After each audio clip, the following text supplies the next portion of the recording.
This is Spartan 117. Anyone hear me? Over. Isolate that signal. Master Chief, you mind telling me what you're doing on that ship? Sir, finishing this fight.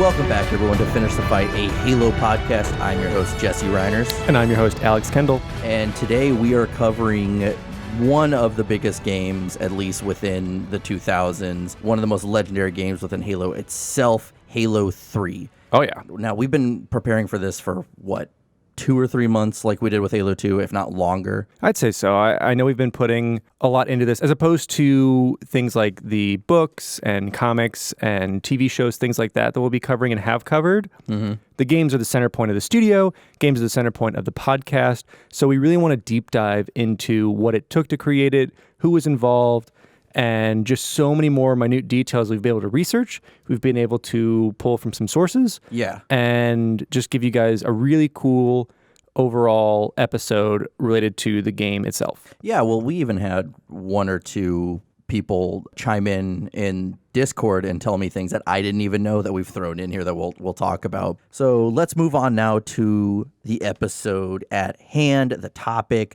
that we have been anxious to do for months now, Halo 3. Halo 3 is the final game in the first sci-fi military first-person shooter trilogy from game developer Bungie Studios. It was released in the US September 25th, 2007, in the UK September 26th, 2007, and in Japan, September 27th, 2007. Halo 3 has been described as one of the greatest games of all time in the Halo franchise to date, and I can agree with that. It is. It's one where they took both from CE and 2 and pretty much took the best and some of my favorite things from both of them and brought it into a game that not only pushed the story and pushed the campaign, but really, really focused on multiplayer. To start this off, I want to take it back just a little bit. I know we just pushed you in. We're going to take it back just a little bit. I want to start off, and we're pumping the brakes. Is that what we're pumping the brakes a little Pumping bit. the brakes? Pumping the brakes. Choo choo. Pull that brake. Yep. We're going to talk about the Xbox 360 because this is the first Halo title on the system. Mm-hmm. Yeah, and that came out in 2005, correct? Yeah, and initially, you'll learn a little bit later, it was planned to be for the 360 launch title, and then everyone was just like, that's a terrible idea. Let's not do that. Well, when you put a time gate on something and people are like, no, we need more time, you're like, no, we're pushing out there, it's obviously suffers. Yeah. And so Halo 3 would be the first game of the franchise to be on the 360, as I said. Second generation of Xbox, because you go from Xbox to 360, because the obvious trend is going from Xbox to Xbox 360. And then obviously after that, in the future, Xbox One. Yeah. So you go no number, 360, one. I get what they're going for. It's like all in one box, 360. That's what they're going for. And so it was released November 22nd, 2005, and has sold to date over 80 million units worldwide. I'd say that's impressive. It is. It is one of the best-selling consoles of all time. In modern days, I believe, in modern consoles, let's say PlayStation 2 and above, PlayStation 2 is above that, but the 360 is doing super well, along with actually the Switch now. Yeah. What are some things that really stood out for the Xbox 360 that set it apart from the Xbox? It's, Well, you're now in the age of not really needing memory cards. And you're in the age of actually having to have hard drive space. Games are getting bigger with Xbox Live and things like that. You're soon to get downloadable games and the arcade. So you have hard drives that can be swapped out. So it's actually detachable exterior hard drive. If you guys remember those, kind of the bricky hard drive, I think on the left side, you can actually swap those out. And they were 20, 60, 120, and 250 gig. So, and that still seems tiny to today's comparison. Yeah, well, even, later on, you got up to 500 gigabytes. Which, like the Model S. You have upgrades all around because you're going from a 40p system up to a 1080 system with this. 720 to start because it comes with your composite cables, that red, green, blue, and then you have your audio. And then eventually as more HD TVs at the time would come in, you had that HDMI slot that people don't understand to eventually give you that 1080i, 1080p resolution going on for you. And I think one of my favorite things to come out of the 360 is hands down the best gaming controller of all time. Yeah, absolutely. I think there's no ifs, ands, or buts. Companies have imitated that now. I know Nintendo has their own version. I think even PlayStation, or at least, Mad Catz has one for PlayStation. You can't really escape it. Like that became the new standard. Yeah, it was for me, the perfect ergonomic feel because you had the OG Xbox controller, that big fat one that was one of the dumbest things that's ever come out. And then they improved it with like the new updated controller for it, and then with the 360 they perfected it. Yeah. I mean, right now for PC gaming, if I need to use a controller, I still have my original white corded Xbox 360 controller That's for it. probably like a little tan or gray now, and the thumb Sticks are pads all are rubbed off worn pretty down. much. Yeah, but still use it. everyone's got one of those controllers. The other thing that pushed later in the life of the 360 was the Kinect. So you had the Kinect and PlayStation had the Move, and it was really the first time outside of the Wii, which had motion control through the joystick and through the nunchuck compatibility of it, was the Kinect, which didn't require a controller. Yep. It used an AR camera to kind of position you in the space you were in. Yeah. And you could see it on various games when it's kind of tracking these white pixely shape of you. Yeah. That performed okay. It was interesting. I will say that Kinect, my buddy got it, was fun for like a week. Yeah, it was definitely like Microsoft's answer to the Wii. It was just basically like, well, they're doing this, let's try this too. And it's the first stepping stones to the VR and AR that we're having of today. So it needed to be done. But, I mean, there's so many games that had gimmicks in it that was like, you could talk to the Kinect. You could do this. We saw that with the anniversary of Combat Evolved. You had all those aspects of it, and it did all right. All right, I think, is a pretty good term. It did. And, like, they tried to push it for the One when it came out, and it's still a gimmicky thing. There were games that worked well with it. There were games that... I remember there was this fighting game that came out with it that was kind of like a street brawler. It was so dumb. It did not track you. You had to punch like the right speed to pick you up, even though like you'd think you'd punch it in like a normal clip that you'd punch at. Yeah. No, you had to kind of slow it down, but it couldn't be too slow. So I digress. Touch and go. Yeah. But not literally. Yeah, so we also had a handful of versions of this come out. We had the standard, we had the slim, and we had the S. The slim was my first one, so I kind of hold that near and dear to my heart. I skipped that one. You skipped? I had an OG one until I got the Red Ring of Death, and then I ended up going with the S, like the black version of it. Yeah, that was kind of like the more economic one. It's the system where they figured out all the bugs pretty much. They stripped out what's not needed, put in what they had to, beefed up the hard drive, things like that. Yeah. So, with that being said, that was give you a little bit of a buffer as to what we would expect whenever we put Halo 3 in your nice white or maybe black Elite Xbox 360 for the first time. And as we start our talks on the befores, afters, and what's going on with Halo 3, we want to give a huge shout out to a couple former Bungie employees who we were able to talk to and get a lot of this info that for us, we couldn't find anywhere. Yeah. So shout out to Dan Miller and Eric Arroyo. Yeah. So Dan was an artist on Halo 3. And then Eric Arroyo was the lead artist who worked on Halo 1, 2, and 3, and who would contribute a huge amount to the game that you wouldn't even know. Yeah. He told us a lot of things that we didn't even know. Yeah, and it's fantastic. I mean, go check him out. It's awesome. I mean, he's the man behind Master Chief. He's the man behind Cortana, the Marines. Anything that you're seeing, he pretty much took care of. Well, something interesting that he told us, and I've tried to do some research on it, and I can't find anything, is he was talking to us about the Warthog, and he said every barcode I put on there has a meaning. So I went to look into this, and there's no article or anything that says, these are the meanings behind the barcodes on the Warthog. So we're going to look into that here very soon because I'm very curious as to like what they mean. And I don't want to just outright ask him. I want to discover this. Well, exactly, because if it hasn't been discovered yet, and we're getting these details, I'm excited about it. I mean, we're putting it on Jesse's checklist. If you haven't known before, he's also translating everything that was in Uprising. Yep. So we're just adding that to his checklist. Maybe. We will.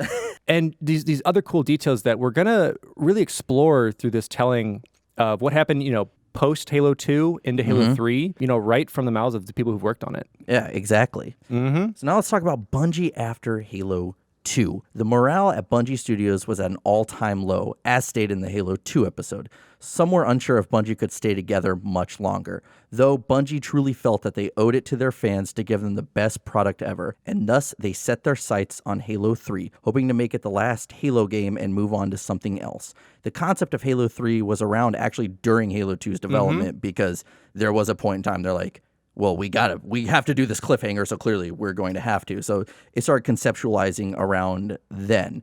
And even after the success of Halo 2, Microsoft was more than willing to, quote, throw buckets of money at Bungie for Halo 3. Shortly after the release of Halo 2, Jason Jones disappeared after it shipped. He told Martin O'Donnell that Halo 2 had almost driven him to the point of suicide, and he took off. He wasn't sure at that point if he ever wanted to develop another video game. Yeah, because it took so much out of him, because like we talked about, like you guys can see in different vids and stuff about it, it was such a cluster trying to get that game shipped, get it out.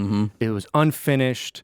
It was a product that, I mean, a lot of people admitted to, like, it wasn't done. No, we just had to run around like chickens their head off, like trying to get this out for Microsoft. Yeah, it was 60% done at most, Though during Halo 3's development, Jason would return to the studio and start working on his new project, Destiny. And with Jones leaving, it was unclear who would take the lead on Halo 3. Though Jason told Max Hoberman, who was the lead multiplayer designer, that him and the studio manager, Pete Parsons, should take the lead. Yeah, though this wouldn't be the case. Hoberman stating that this is the first time he would see politics at Bungie, and everyone was still kind of unclear who the leader should be. They were having these meetings of like, we need kind of a head for this, because people were kind of worried that without Jason there, like, how are we going to do Halo? Even though like Halo, kind of the concepts and ideas are coming from one guy, but it's still, as we said earlier, a lot of cooks in the kitchen.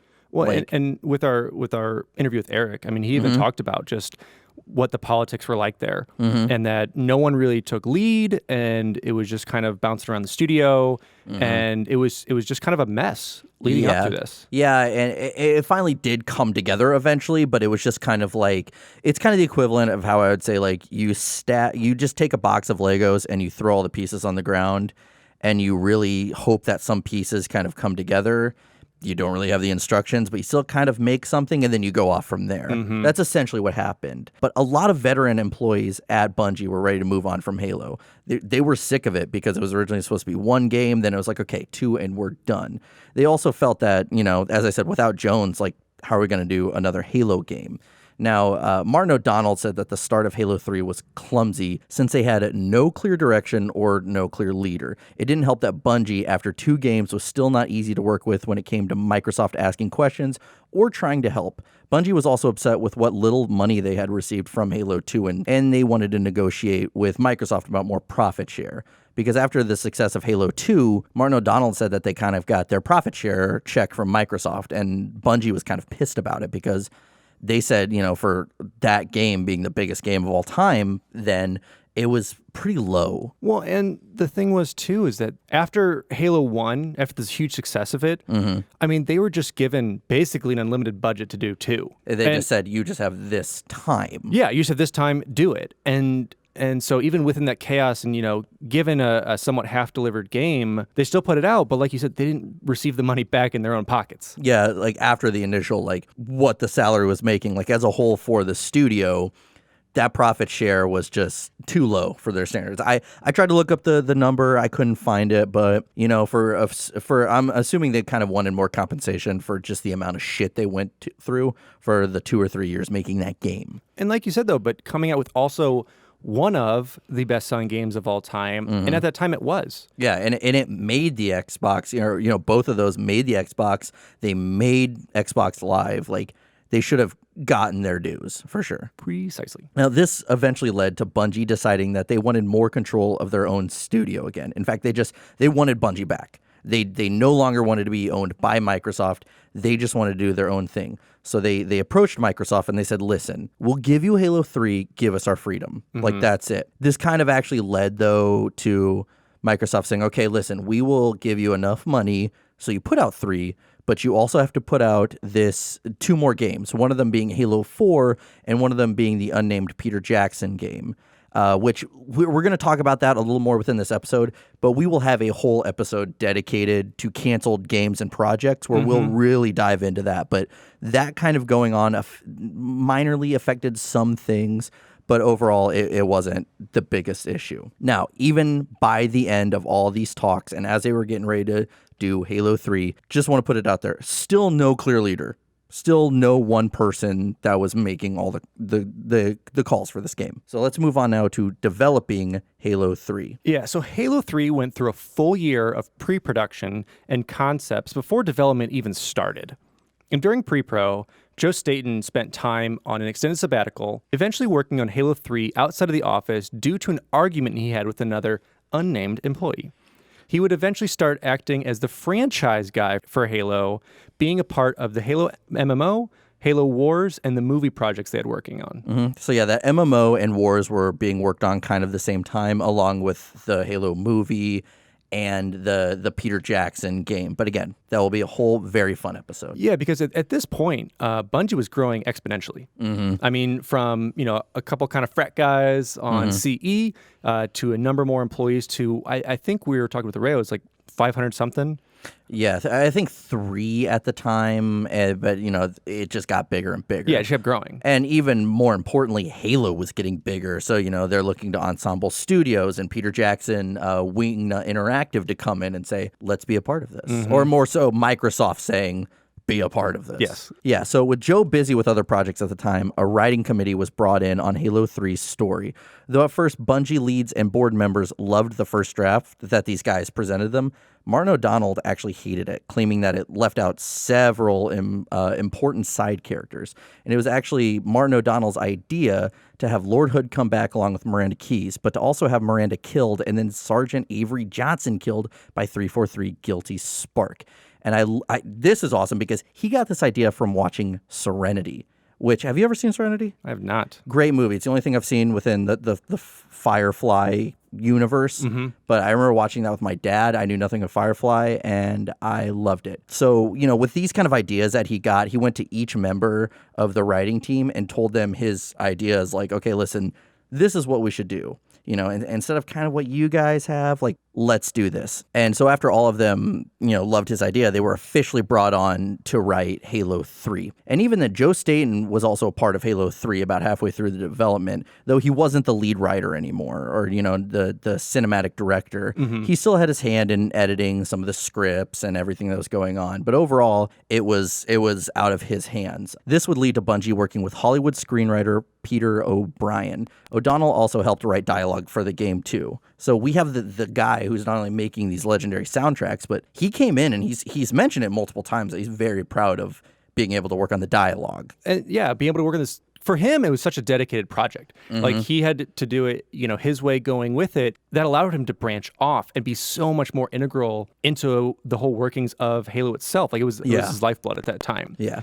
And so Staten was glad to see that Halo 3 would end how Halo 2 was originally supposed to end, because they had written those endings for it and nothing really culminated. So they had to kind of just throw that cliffhanger into it to kind of lead it out. Yeah, because if you haven't listened to our Halo 2 episode, which you should, basically Halo 3 for the most part ended how Halo 2 was going to end. Yeah. They really didn't change that much if you look at like a broad stroke of how the story was supposed to end. Yeah, and one of the biggest things, though, and I know Staten fought with this, was that still upset that Johnson was killed. He hated it.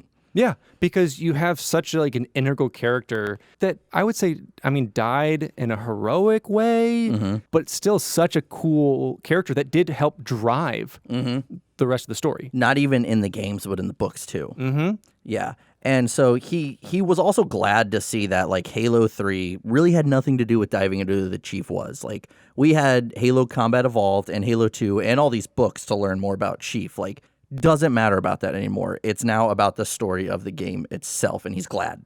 Yeah, and it's about such a cool linear, in a way, story that has so many roundabouts about basically trying to get Cortana back.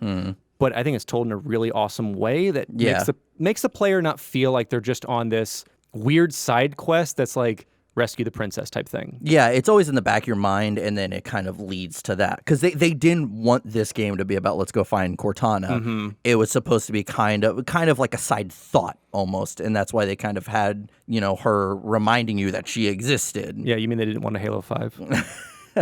So a year into development, Paul Bertone, who was a designer and kind of turned into a producer into development, took some time off from Halo 3 to contemplate if he even wanted to do it anymore. 6 months later, though, Paul would return as the mission lead for Halo 3. One of the huge focuses that they really pushed for Halo 3 was vehicles and equipment, both for the player and how AIs used it. Yeah, that was kind of like a really integral part of it. Yeah, because so not only are we introducing, like we have with most Halos, newer vehicles, new weapons, we're introducing equipment in this one, which, as you guys know, is like grav lift, bubble shield, the healing thingy. The healing thingy. As they call it. The killing thingy that drains your shields. The trippy thingy. Yeah. Those things. Invincibility. Invinci thingy. Yeah. You've got all those.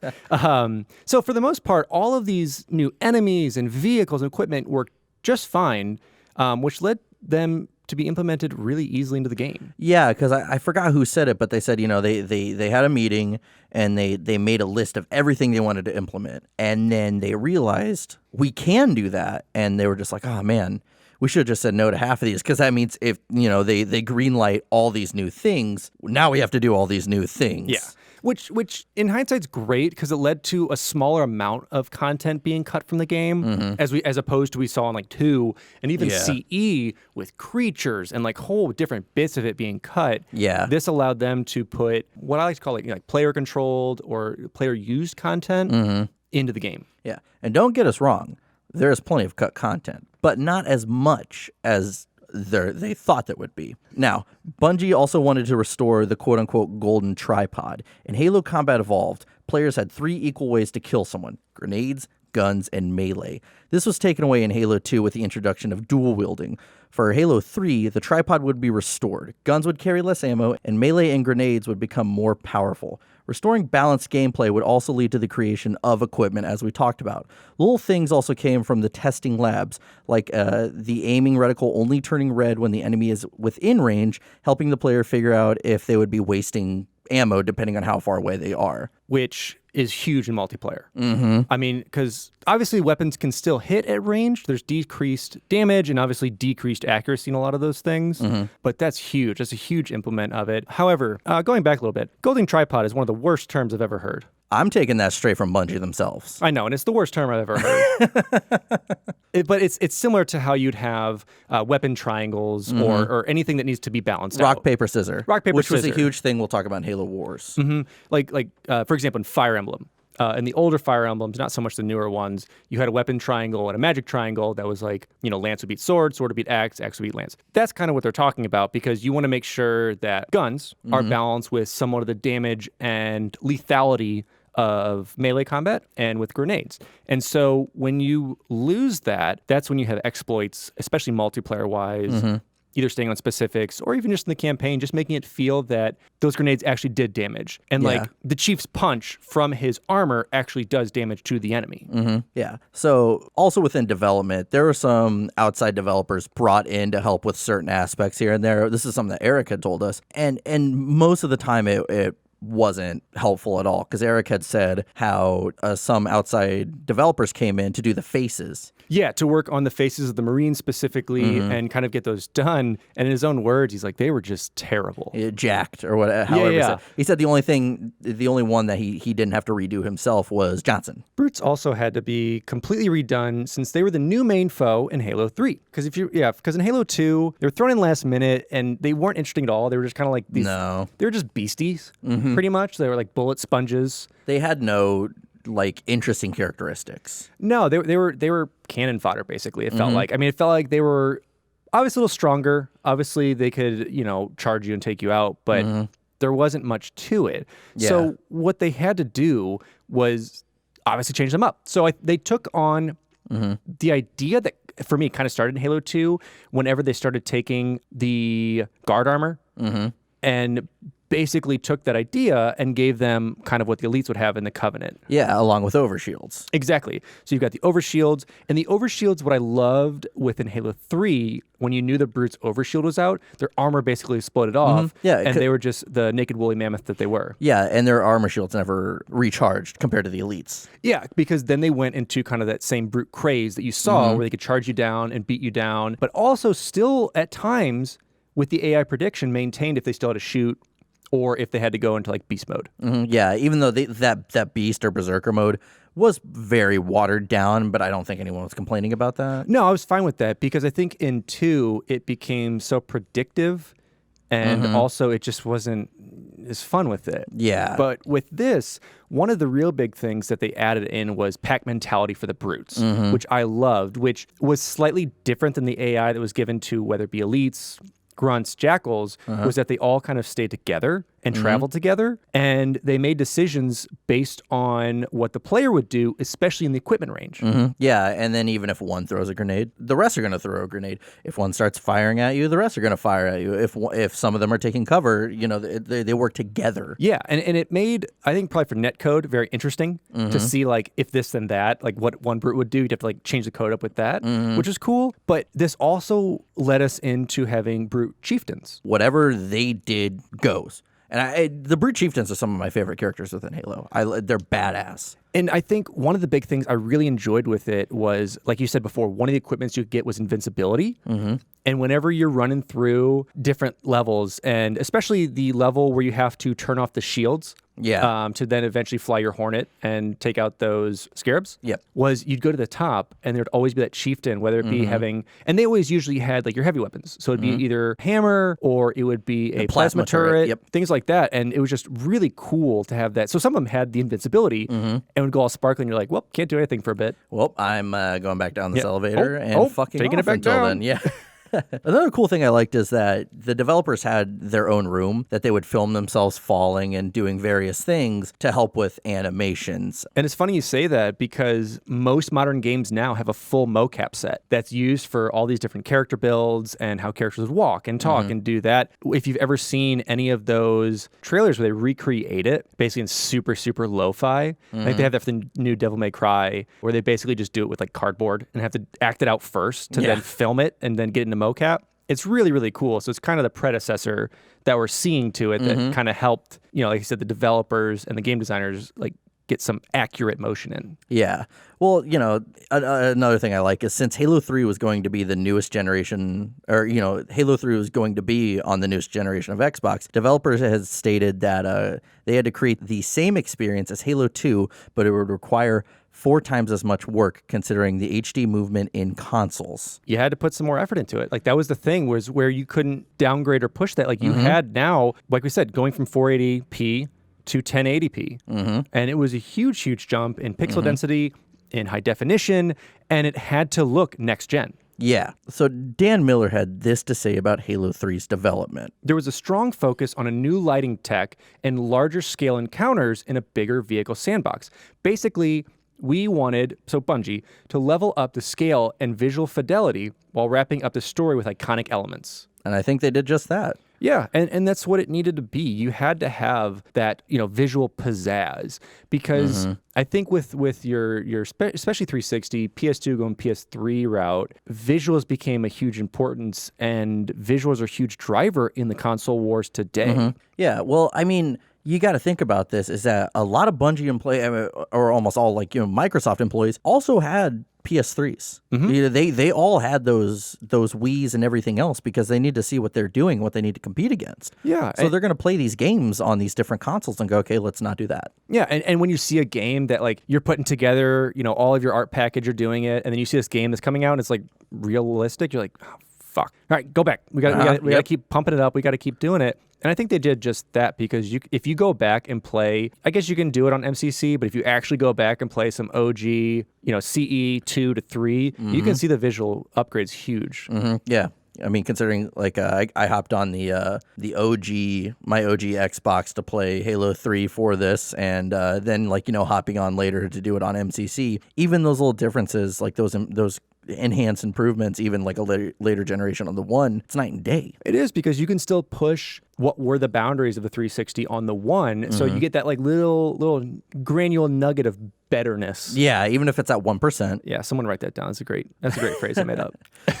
So let's move on to later stages of development for Halo 3. Max Hoberman would leave Bungie at the end of 2006 to start Certain Affinity and sign on with Microsoft, but still continue to help with certain aspects of the Halo franchise. For the quote-unquote Bungie era, they developed the Halo 2 Blastacular map pack along with the Halo Waypoint app. They've done some more stuff for 343, but that's what they've done for the Bungie Halo. And with that, we also had Joe Staten, who was originally supposed to have less involvement with Halo 3. Like we said, he really wasn't working on a lot of it, just kind of was hands off. But with the later stages of kind of the all hands on deck, like shit's about to hit the fan time, like he jumped in and helped where he could. Yeah. And also around this time, Bungie gave troops in Iraq a chance to play the alpha build of multiplayer for Christmas. So kind of some smaller like marketing and PR things that they're doing. Yeah, and they knew, like, it's like, obviously definitely want to support the troops and do what you can to help with the boredom of, being on base. But like you said, it's kind of like whenever singers go to the troops overseas to Or WWE goes. Yeah, wherever WWE goes, they go everywhere now. But yeah, it's pulling those things. So it's a good thing wrapped up in a PR message. Yeah, exactly. So also, moving on to more development stuff, map design was different for the campaign for Halo 3. They wanted to make it feel like a little less nonlinear. There's always a primary path, but there's always a secondary path that goes to the same destination. Yeah, because we still have that point A to Z, but you have all of your intertwining paths that can get you there. Because if you look through a lot of the levels, one big thing that takes you off the beaten path are the terminals and skulls. And we're going to touch on that on our kind of our walkthrough with it, our very hashtag detailed walkthrough of it. Detailed walkthrough. Yeah, but there's also various situations where you can either skip some enemies entirely, you can go through different tunnels, but they'll always lead you to that same end point to push the narrative further.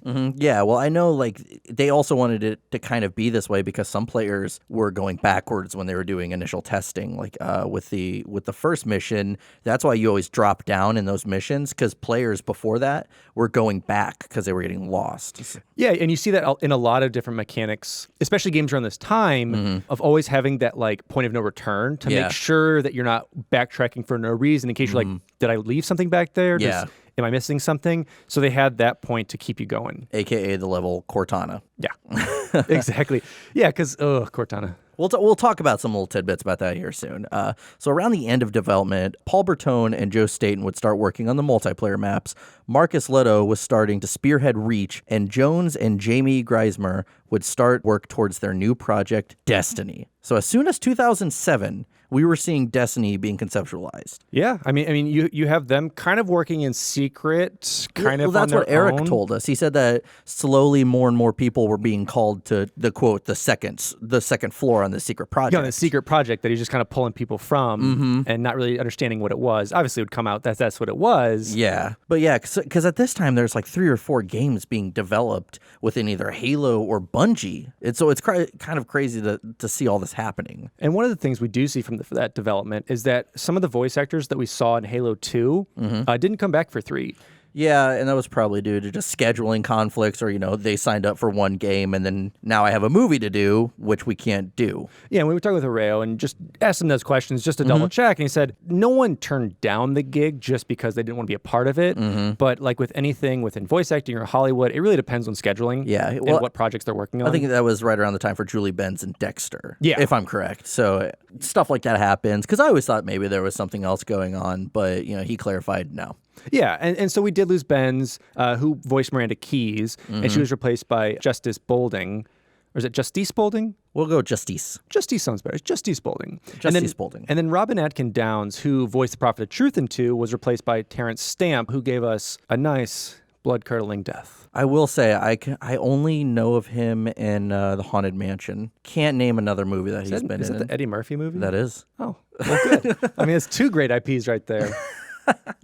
And so, but through the campaign, we would still see many famous actors such as Ron Perlman, John DiMaggio, Alan Tudyk, Adam Baldwin, and Nathan Fillion. Even several members of Rooster Teeth, including Gus Sorolla and Jeff Ramsey, I think Gavin Free was in there too, lent their voices to the game. And then Joe Staten would return once again to be one of the most important voice actors in the game as the Grunts. As the Grunts? Yeah, I didn't actually know until doing research for this is that Joe did grunts for Halo CE and 2. Oh, wow. So, fun fact. So now here's a question that we're going to have to dive deeper into. Was it his own writing for the Grunt birthday party stuff? Man, maybe if we can get a hold of him, we could ask him. So, Joe, I know you listen to us.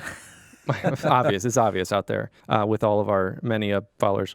If you are, let's talk. Let's talk, as you know. So, let's call it that. Dialogue for Halo 3 was recorded in Chicago, New York, Los Angeles, and Seattle. Campaign dialogue was broken down into different tiers based on actions that the characters make or what is happening to the AIs in the game. There are over 35,000 lines of combat dialogue alone. These lines also had to be translated into 10 different languages. There is also a third category for dialogue, the cinematic dialogue.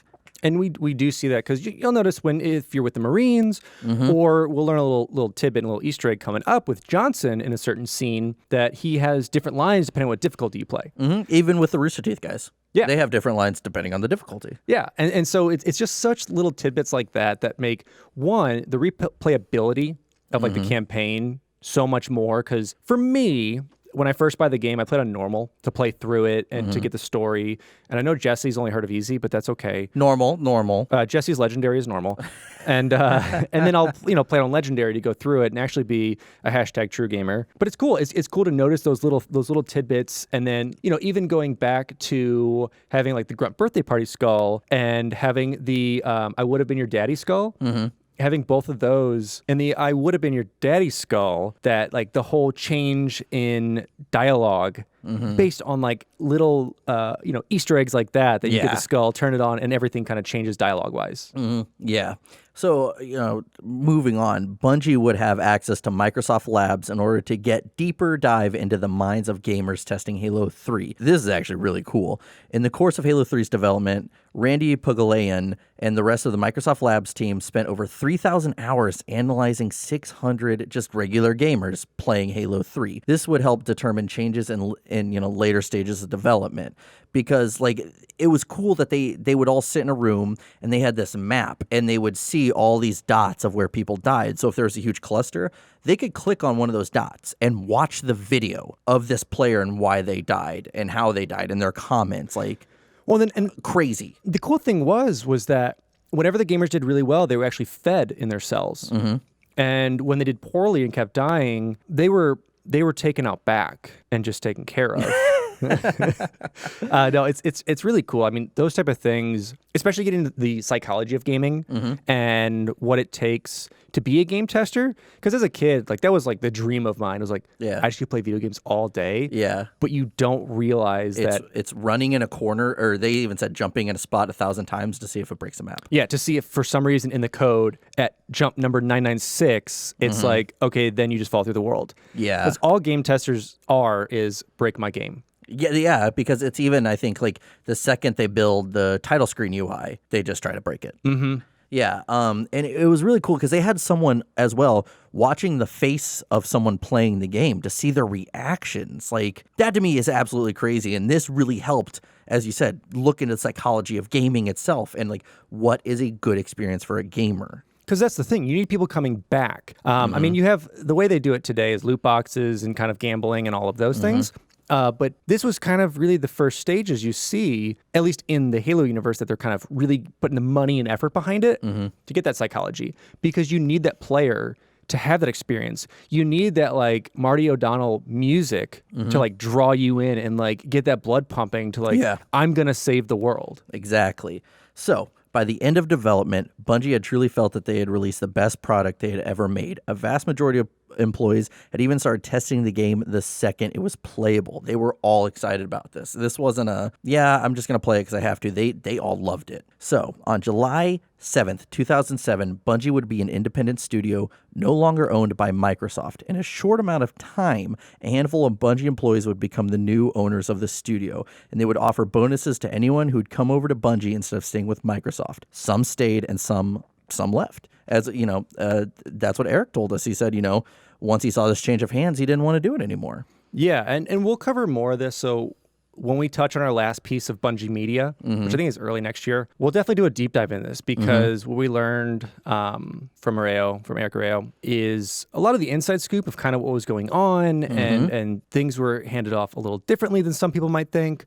So we'll really touch on that to kind of see where, when, why, how things happened with it. Yeah. And so to wrap up the development, we just have some random trivia overall about the game that we want to share. The game would cost $60 million to make, and that's including the cost of marketing, which I think it was almost half and half, or like 1/3, 2/3 kind of breakdown. The game has 50,000 total pieces of sound, 40,000 being NPC dialogue. And which that just blows my mind that, 80% of it is just lines. A good amount of, and this is one fact that I really enjoy, and we talked to Arroyo about this a little bit, that most of the Marines, a lot of their faces were featured from developers or pulled from faces around the studio and put in there. Because when you have, someone to work off of, it makes it easy. Well, I remember even seeing like the making of Doc. He was like, I have a pretty symmetrical face, so you see him like scooching his nose over. Yeah, yeah. He's like, I have to be a little more realistic here. I have to have a broken nose or something.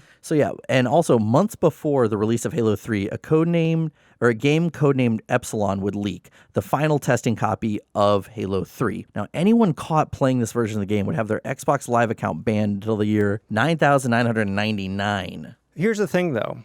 That's not a lifetime ban. It's not. If you keep your account and pass it to your great-great-great-grandchildren, great-great-great-great-great-great-grandchildren, even greater, they'll be able to play it at that time. Yeah. They'll be able to go back and say, my G to the 405th power got banned from trying to play illegally. And that's standing up to Microsoft. I think that's standing up to corporations more than anything. It really is. But this is not the first time that we've had a game leaked, specifically in Halo. Yeah, Halo Combat Evolved and Halo 2, we talked about this, how it's kind of a problem, but it's bound to happen, and especially it's happening more and more. And with so many hands, and what happens with a lot of movies, too, is whenever you go into translation into a different country, sometimes someone there will do it. And that's not trying to like point at countries or point at foreigners for doing it specifically.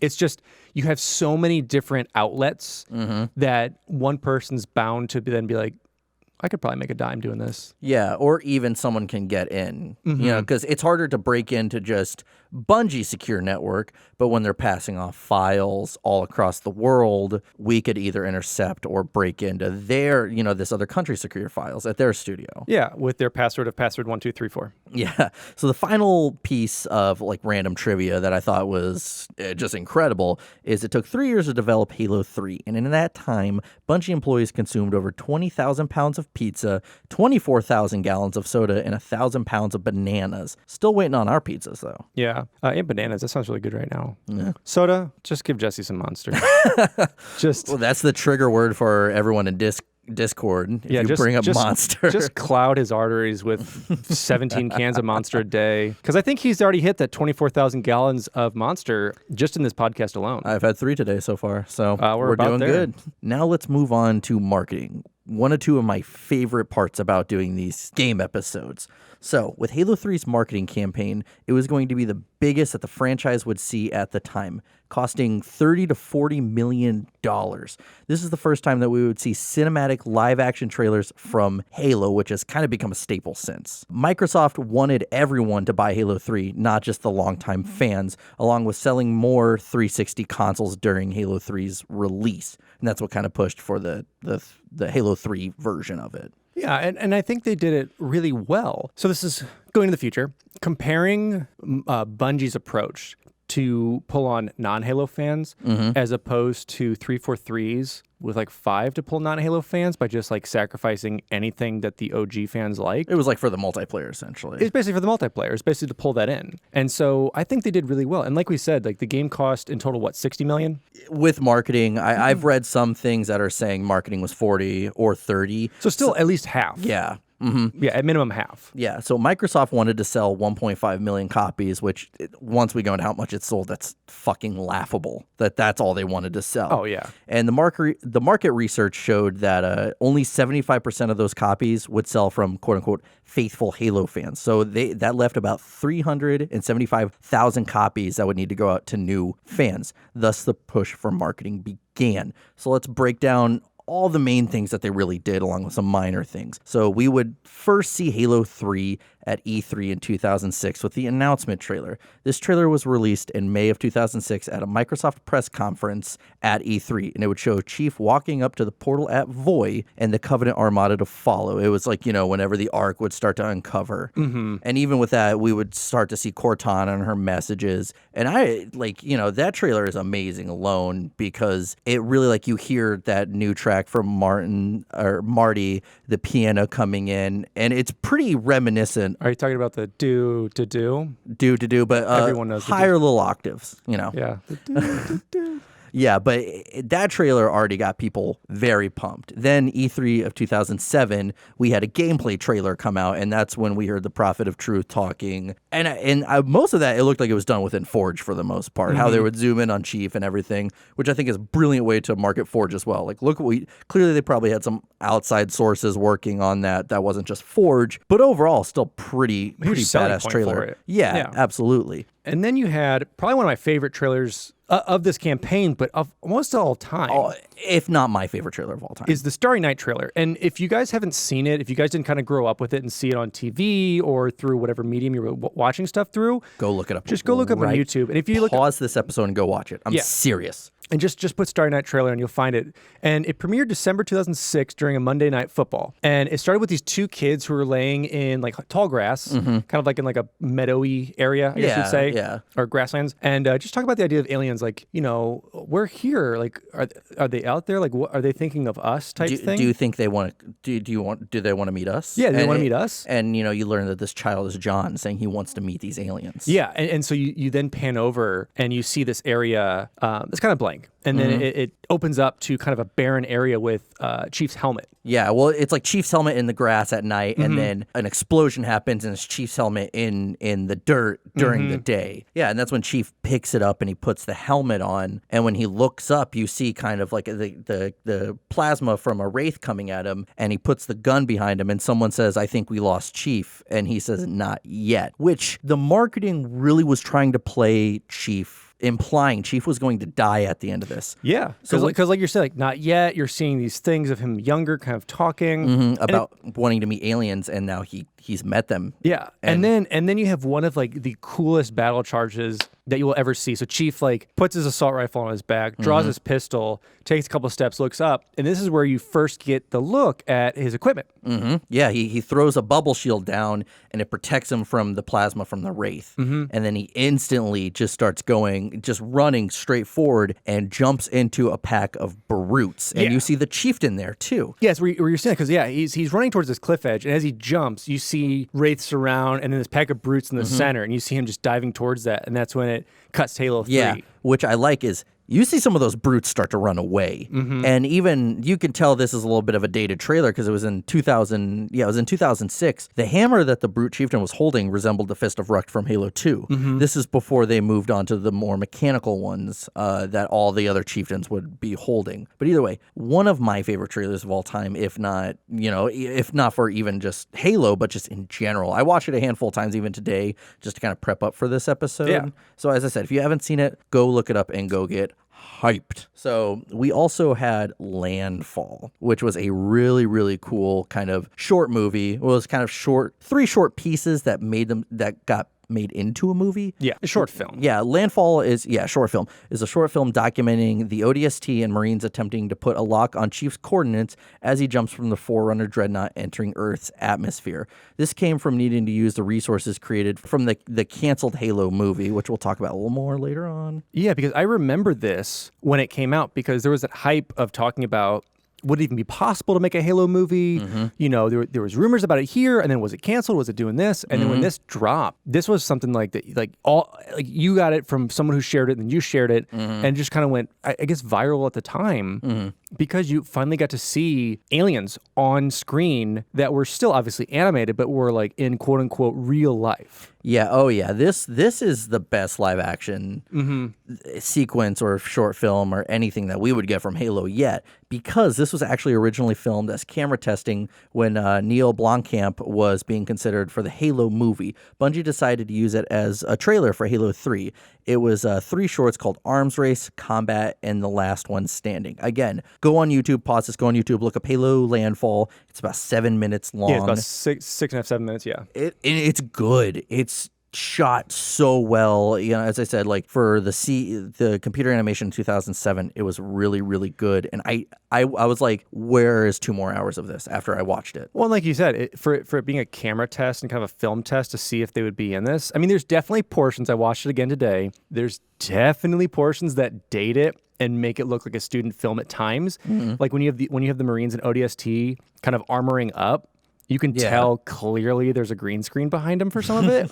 But after that, once you get past kind of that assembly line stuff and Arms race, that short, yeah, the arms race, so it's like your first stuff of like they're sort of assembling warthogs, they're assembling weaponry, and like you see Marine helmets all on tables, and they're kind of gearing up for it. Once you get past that and you get through into the second two shorts that make up the movie, it's really cool because it's shot from kind of the same thing we see in ODST when the AI of the city is going around camera to camera, looking through and watching. And you even see through the camera of the Marines in the ODST as well. Yeah, so you see through that, you see through some infrared cameras, you see through just some like military satellite kind of cameras that are around. Yeah, it's honestly, it's as a whole, it's phenomenal. Yeah, so check it out. It's a short little watch.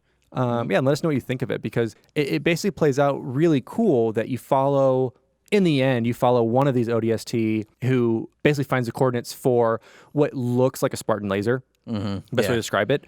And basically is a tracker to pull him down. And you see a pretty brutal short film. Yeah, it definitely shows like when you are not Master Chief, brutes just mow through you. Yeah, and you have one, kind of our, I guess you want to say our, protagonist of this.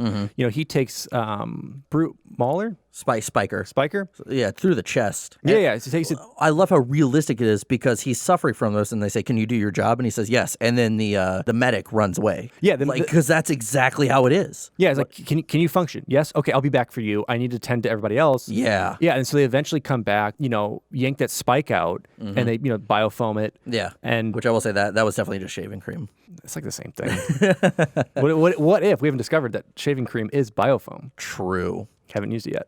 And so it's just, and you see some brutality of like, one of the ODSTs says, you guys do this, I'll flank, I'll kind of, draw their attention. With a sniper rifle. With a sniper rifle. Takes a couple brutes out, but then a chieftain comes up behind him. And just decimates him. And just nails him with that hammer. Yeah. And you see blood splatters on the wall, which... From his head. Yeah. So you see that splatter, which is pretty realistic to kind of what it would be. And I would say CG-wise done really well.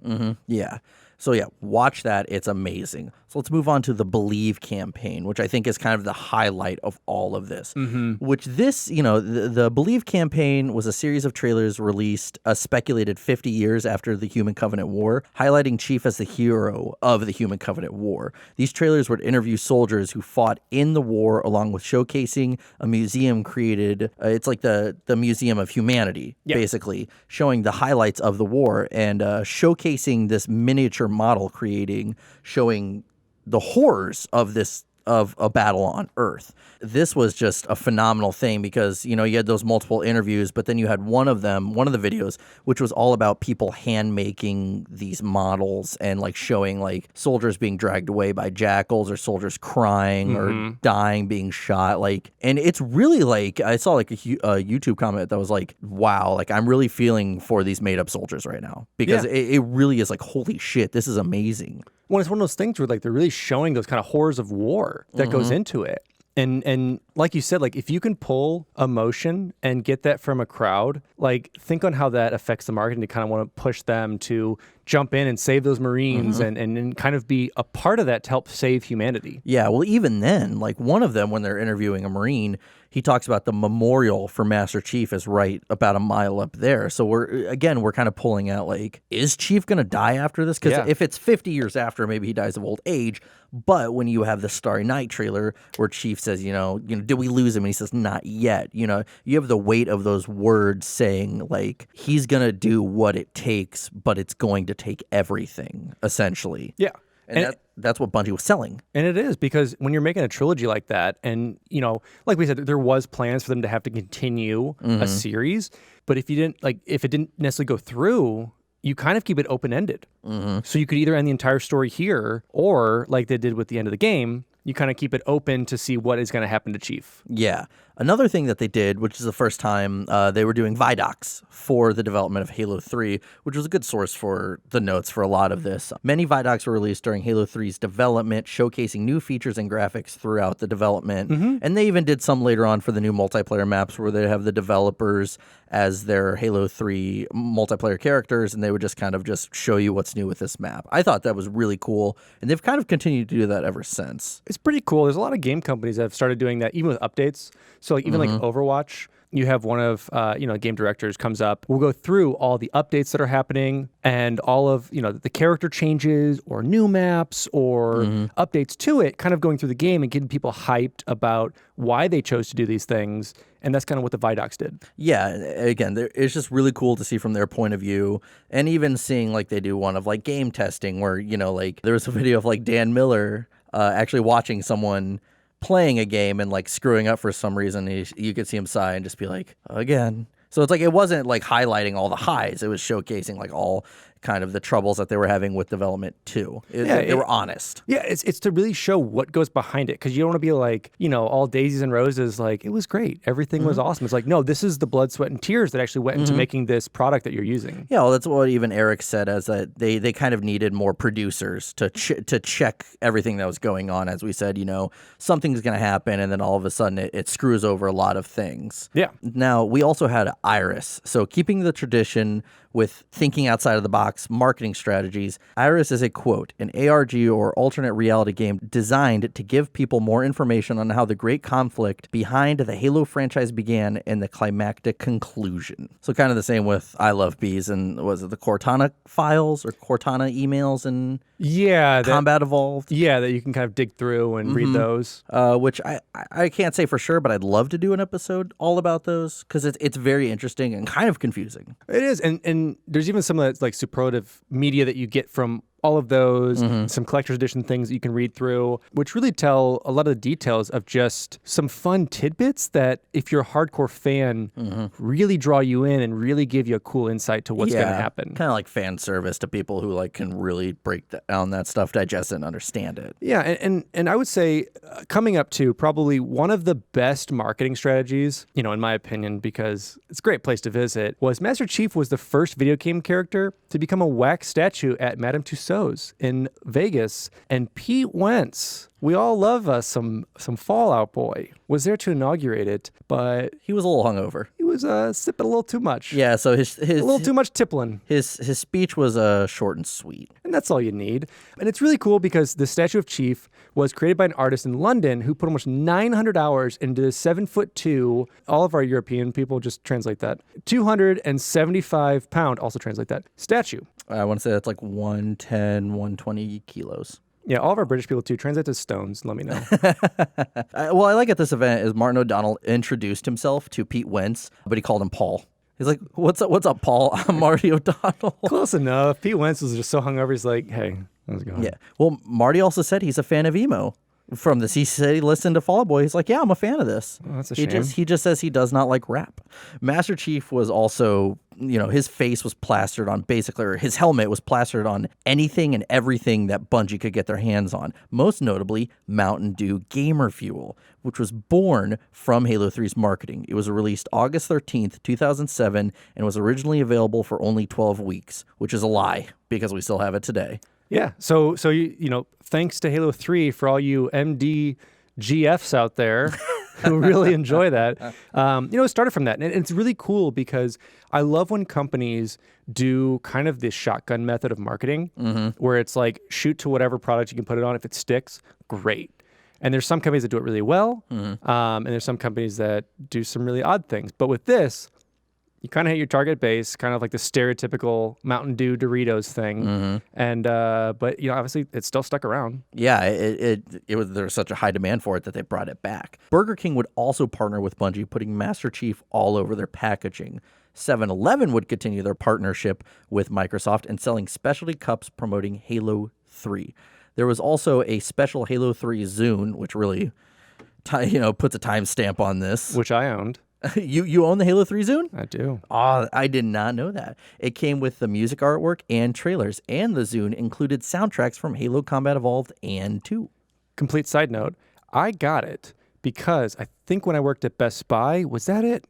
Or was it through something else? I don't know. But I got points to basically get Xbox and Microsoft promotional materials that they didn't give away. We quote unquote bought them with points. Yeah. So that's how I got my Zune. That's awesome. Yeah, Bungie would also throw parties inviting writers and actors to come play Halo 3, some of which included Andy Samberg and Jason Sudeikis. Sudeikis is actually a longtime Halo and Bungie podcast fan, and Brian Gerard even noted that he's a pretty damn skilled player.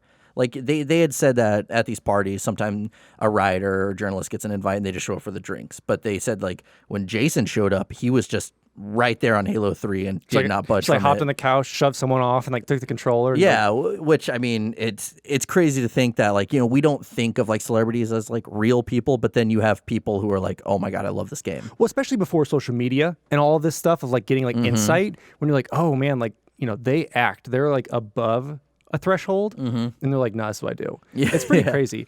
I'm gonna go side note. So going back to Burger King a little bit, if anybody wants to sponsor me doing a second podcast on exclusively the Burger King games that came out, let me know because Those like $2 Xbox games? those things were fantastic. I never played them. We could do that as a bonus episode or something. Sweet. I owned all 4 of them. So yeah, Bungie would also sponsor the 2007 Project Revolution tour. This tour featured bands like Linkin Park, My Chemical Romance, Him, Taking Back Sunday, Medina Lake, and many more popular artists of the time. Certain days of the tour, Bungie would hold contests, and winners would not only be able to meet the bands, but they would be able to play Halo 3 multiplayer. And I like that Linkin Park even would like rummage through fans with security just so they could play Halo 3 matches, and in between matches, they would go and sign autographs, and when it come back, they would go and play again. I love like the dedication to this game franchise too. Of Yeah. like playing through it, and I love that Bungie kind of found their niche and like kind of emo rock with like Breaking Benjamin, Linkin Park, and like all That these new bands. metal to emo kind of thing. Yeah, like that's what they hit, and like, you know, obviously with like Halo 2 soundtrack and things like that, when we're seeing like Breaking Benjamin and things on the track, just kept up with that. It's cool. Yeah. And another thing is that they started the Bungie podcast as kind of promotional piece for this because they were giving us updates about Halo 3, bringing in developers in all up until the release, and then they continue to it. It's actually continued now, but I mean the episodes are one or twice a year, and I think the last episode was 2014 or 17. But I mean, there's only been that's what I'm saying. It's a jump. There's only been 5 or 6 episodes since Bungie moved on to Destiny. Got it. So that's why I'm saying like 2014 or 17. I can't really remember. Which makes sense. Like one thing that you noted was that they kind of talked about was kind of being one of the OG podcasters, or like podcasting when it wasn't as popular and prolific as it is today. For like gaming. For gaming especially, Yeah. was they can only go for so long because they had to host it themselves. Yeah, because I remember they would be like, how long are we into this? Like an hour? Like, yeah, we have to stop because of the bandwidth. Yeah. So they've been doing, they really trudged through it, I think, which is amazing. So also, it's something, this is kind of marketing, but it's more PR, and I watched this interview today to confirm it. Julia Roberts confessed in an interview that she's a huge Halo fan. She said she's not good at it, but she loves it. I love to hear that too. Like not only just as a Halo fan, but I love when people who are out of a fan base or you think would be like nowhere near that fan base are like, no, I actually enjoy it. Like, Yeah. I may not be good at it, but I think it's really cool. Well, you got to think the story alone draws people in. It does. And it's what's kept people going. I mean, we've talked about this several times, like the nostalgia trip you get from playing these games again. And for us, like talking with you guys about all of this, it's just really, really cool. It kind of ignites that flame of staying up on midnight release to play it for 6 hours and then go to school in an hour type thing. Yeah, pretty much. Or even just being like, I'm not going to school tomorrow. I'm sick today. That was me most days. So yeah, the Friday before the VMAs in 2007, Linkin Park held a Halo 3 party. Like that's how important this game was to even rock stars. Like they were like, we want a Halo 3 party, let's do it. Yeah, and it just, once again, like you said, it's a cool PR move, but for them, it's just kind of like, we just want to play it. Yeah, it wasn't like, it was PR for Bungie, but not for them. They're like, just give us this fucking game. Yeah, we want it. set it all up for us. Let's play it. Boom. Yeah, Bungie also held an event in Atlanta, Georgia at Patchwork Studios hosted by Little John for many prominent hip-hop artists to play Halo 3. So even now, Little John's like, I want to play this. Yeah, and it expands it out. And once you have, like obviously 2 games under your belt that you've got going with it, third one's out, you have your diehard fans we talked about and these new fans. And whenever anything has a huge marketing push like this, you don't want some FOMO. You don't want a fear of missing out on it. You're like, I want to be a part of this. Let's include everybody. And when you start to see celebrities do stuff from, whatever walk of life it is, then that kind of core base they have is like, okay, I want to do that too. Yeah, and Best Buy also held a giveaway that featured a Pontiac G6 GXP Street Edition that had custom-made Halo 2 and 3 graphics on it. Let's throw this out there, because I know you're listening to Pontiac guy. If you have that Pontiac, please let us see it. Please let us. Please drive it over here. I thought you were going to say, I got that with my Best Buy points. I also bought that with my Best Buy points too. It's pretty easy. No one wanted it. No, like that would be super cool to see. Also drive. We'll trade you. I'll trade you for my Saturn. That'd be great. It's limited edition. They don't make this anymore. So yeah, the marketing was so impressive for Halo 3 that it also won several awards. PR Week would give it Technology Campaign of the Year for Halo 3's launch. Andy Awards gave it a Grandy for the Believe campaign. Art Directors Club annual awards ceremony gave them 5 gold cubes, 1 silver cube, and 2 certificates of merit. Most of those were for the Believe campaign. It's like the laziest trophies of all time. We're not shaping this in anything. Just cut some cubes up and then give them some certificates. Well, isn't that like the definition of an award? A certificate of merit, essentially? Yeah, but it's a piece of paper. They don't get a cool cube. Yeah, so that was the marketing, or at least like the bigger, most notable aspects for it. Now, let's talk about what's new in Halo 3. What did they bring in that wasn't in Halo 2? And it's a pretty decent amount. I think between CE and 2, we saw a lot more in terms of weaponry, mechanics like that, vehicles. We still see improvements with that, but they added a lot more outside of your strict campaign and your strict multiplayer. And like we talked about before, that Brute's pack mentality, pretty big for AI at the time. Yep, and that was new. We also had campaign scoring, which I will say, they originally were going to make that to where you had to finish the campaign first before you could get that. Kind of unlock plus mode almost. Yeah, but, for that replayability. But then they, I think it was Brian Gerard said that only 10% of campaigns out there are ever completed across all games. So they're like, we can't do that. Same with Skulls. Skulls were only going to be available only after you finish the campaign once. So they kind of scrapped that idea. Yeah, especially future thinking. If you've already played the game and restart it or get a new Xbox and restart again, you want to play through it to do the stuff you want to do.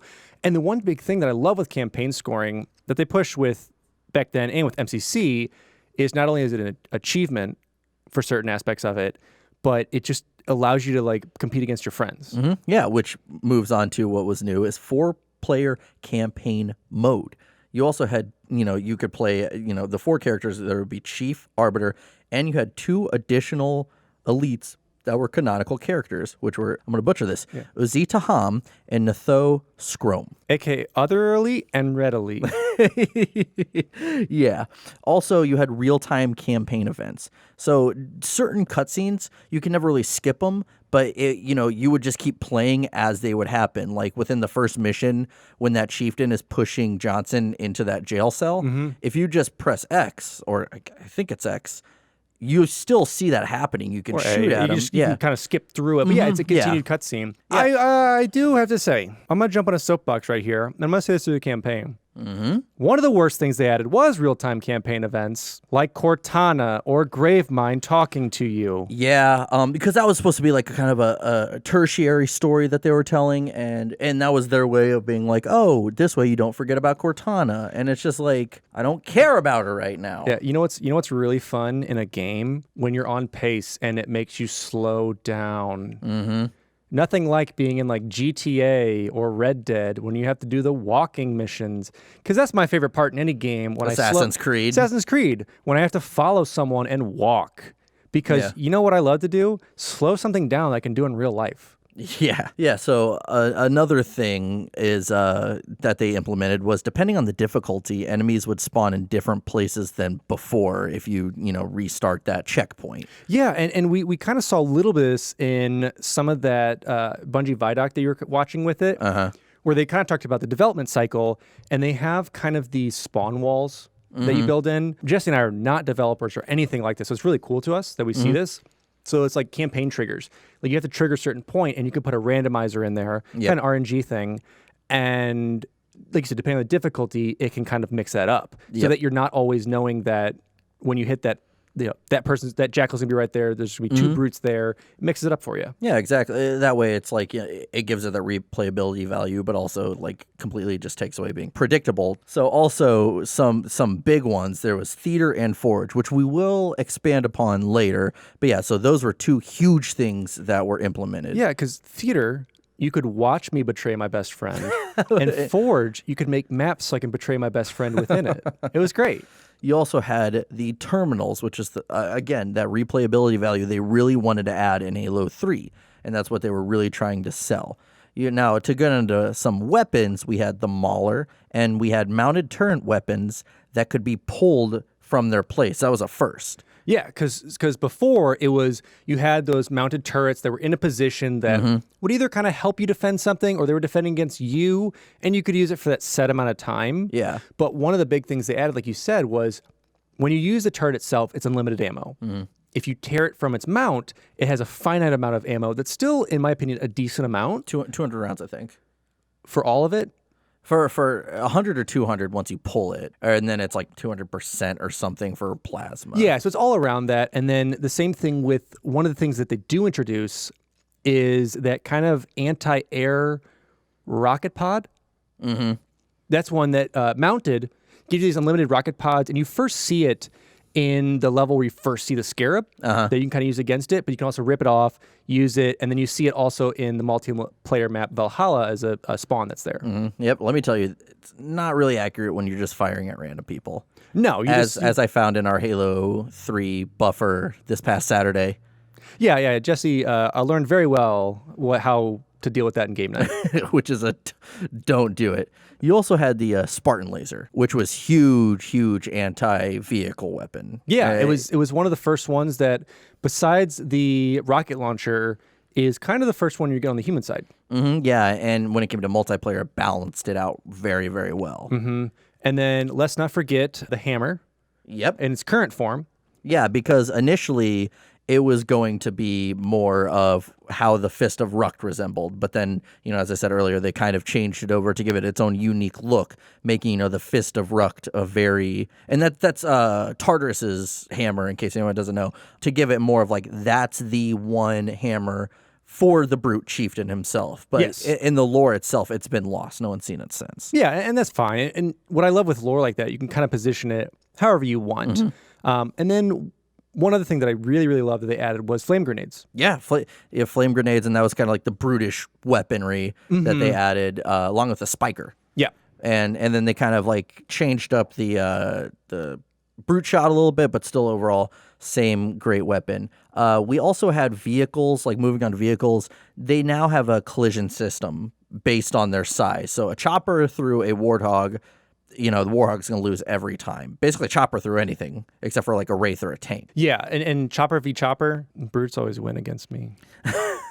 You had the Prowler as well, which is kind of the brute equivalent to a Warthog. And the design was inspired by an anglerfish. And when you think of that, it does look like that. For those of you who don't know what it is, it's like you said, it's kind of like the Warthog. It's basically snowmobile-ish in a way, with two fins on the front side, so you could have passengers with a mounted turret and a driver in the back. We also have the anti-air Wraith, which was a first, and that one, you can get it through a certain kind of glitch, but typically, if you're a guy like me who didn't know about this glitch until 2 days ago, you always wanted it and could never get it, because if it's basically shooting fuel rod cannons. Yeah, 6 at a time. Yeah, it's basically taking those fuel rod cannons, and you're pretty much using them as kind of mission progressings. So it's like you have to take out the AA tanks, and then they can either land or do something within that realm. And like you said, as someone playing this for the first time, I wanted to jump out of whatever vehicle is in to be like, I'm going to steal this. Yeah, and you're like, no, I can't. I finally found the glitch though the other day, and I'm like, next time I play this, I'm gonna fuck everyone up with it for that small amount of time you get it. Yeah, we also had the Elephant, which is for multiplayer only. Still fun whenever we do our Pirates mode.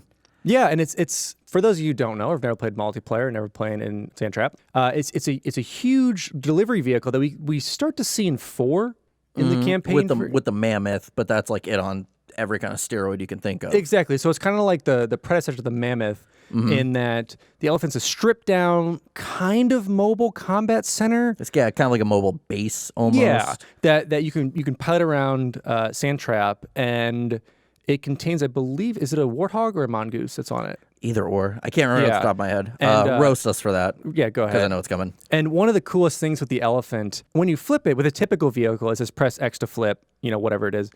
But with this is press X to flip is, how did you do that? And it's such a little cute little Easter egg with that whenever you do eventually flip your elephant. Yeah. And we also had a new Scarab. Now, the Scarab in Halo 2, amongst like being different with the design alone, it was just on rails. This one was given its own AI, though, so it can pick and choose who it's going to go for, which, spoiler alert, it always goes for you. The only way that you can actually control that is if you kill everything in the area with the Covenant and the Marines and the UNSC. That way, if you stand at the front, it just walks whatever direction you're at. So in case you ever want to control a Scarab and not really go anywhere with it, there you just go. want to just waste some time. If you learned anything from this episode, that was it. Right there. So this is where we also learn that not only does it not look like a terrible breadbasket on legs, it is fully redesigned on how you destroy them. With the Scarab that you do in Halo 2, you destroy it by just killing the command crew that's in the interior of it. You kill it by the screen fading to black. Exactly. And with this, when you destroy its butt cover, or if you jump on it, and there's basically what looks like a Jackal shield almost that's kind of shielding over a power core. If you destroy that, it disables it and eventually detonates it. Yep, exactly. We kind of learned that it's made with let golo worms. So you kind of get that little like, oh shit, this isn't just some kind of machine. It's a living creature. Hence why we have this AI attached to it. Yeah, that basically understands how to train onto you without having to have a pilot. We would also get the Hornet, which I think is the only game we play the Hornet in. We don't play it in Halo 3 ODST, and it's not in Reach. I think Halo 3 is the only game we play the Hornet, or we can drive the Hornet. Yeah. That's incredible. And it's pushing the multiplayer because now you actually have some anti-Banshee air stuff. Like you have the human equivalent of it that has kind of both options because you have both your kind of rockets, plasma blast, and then your turrets. Yeah. We also have the Mongoose, which Eric had told us that they had been wanting since Halo 1. Yeah, it was a design they had already concepted up.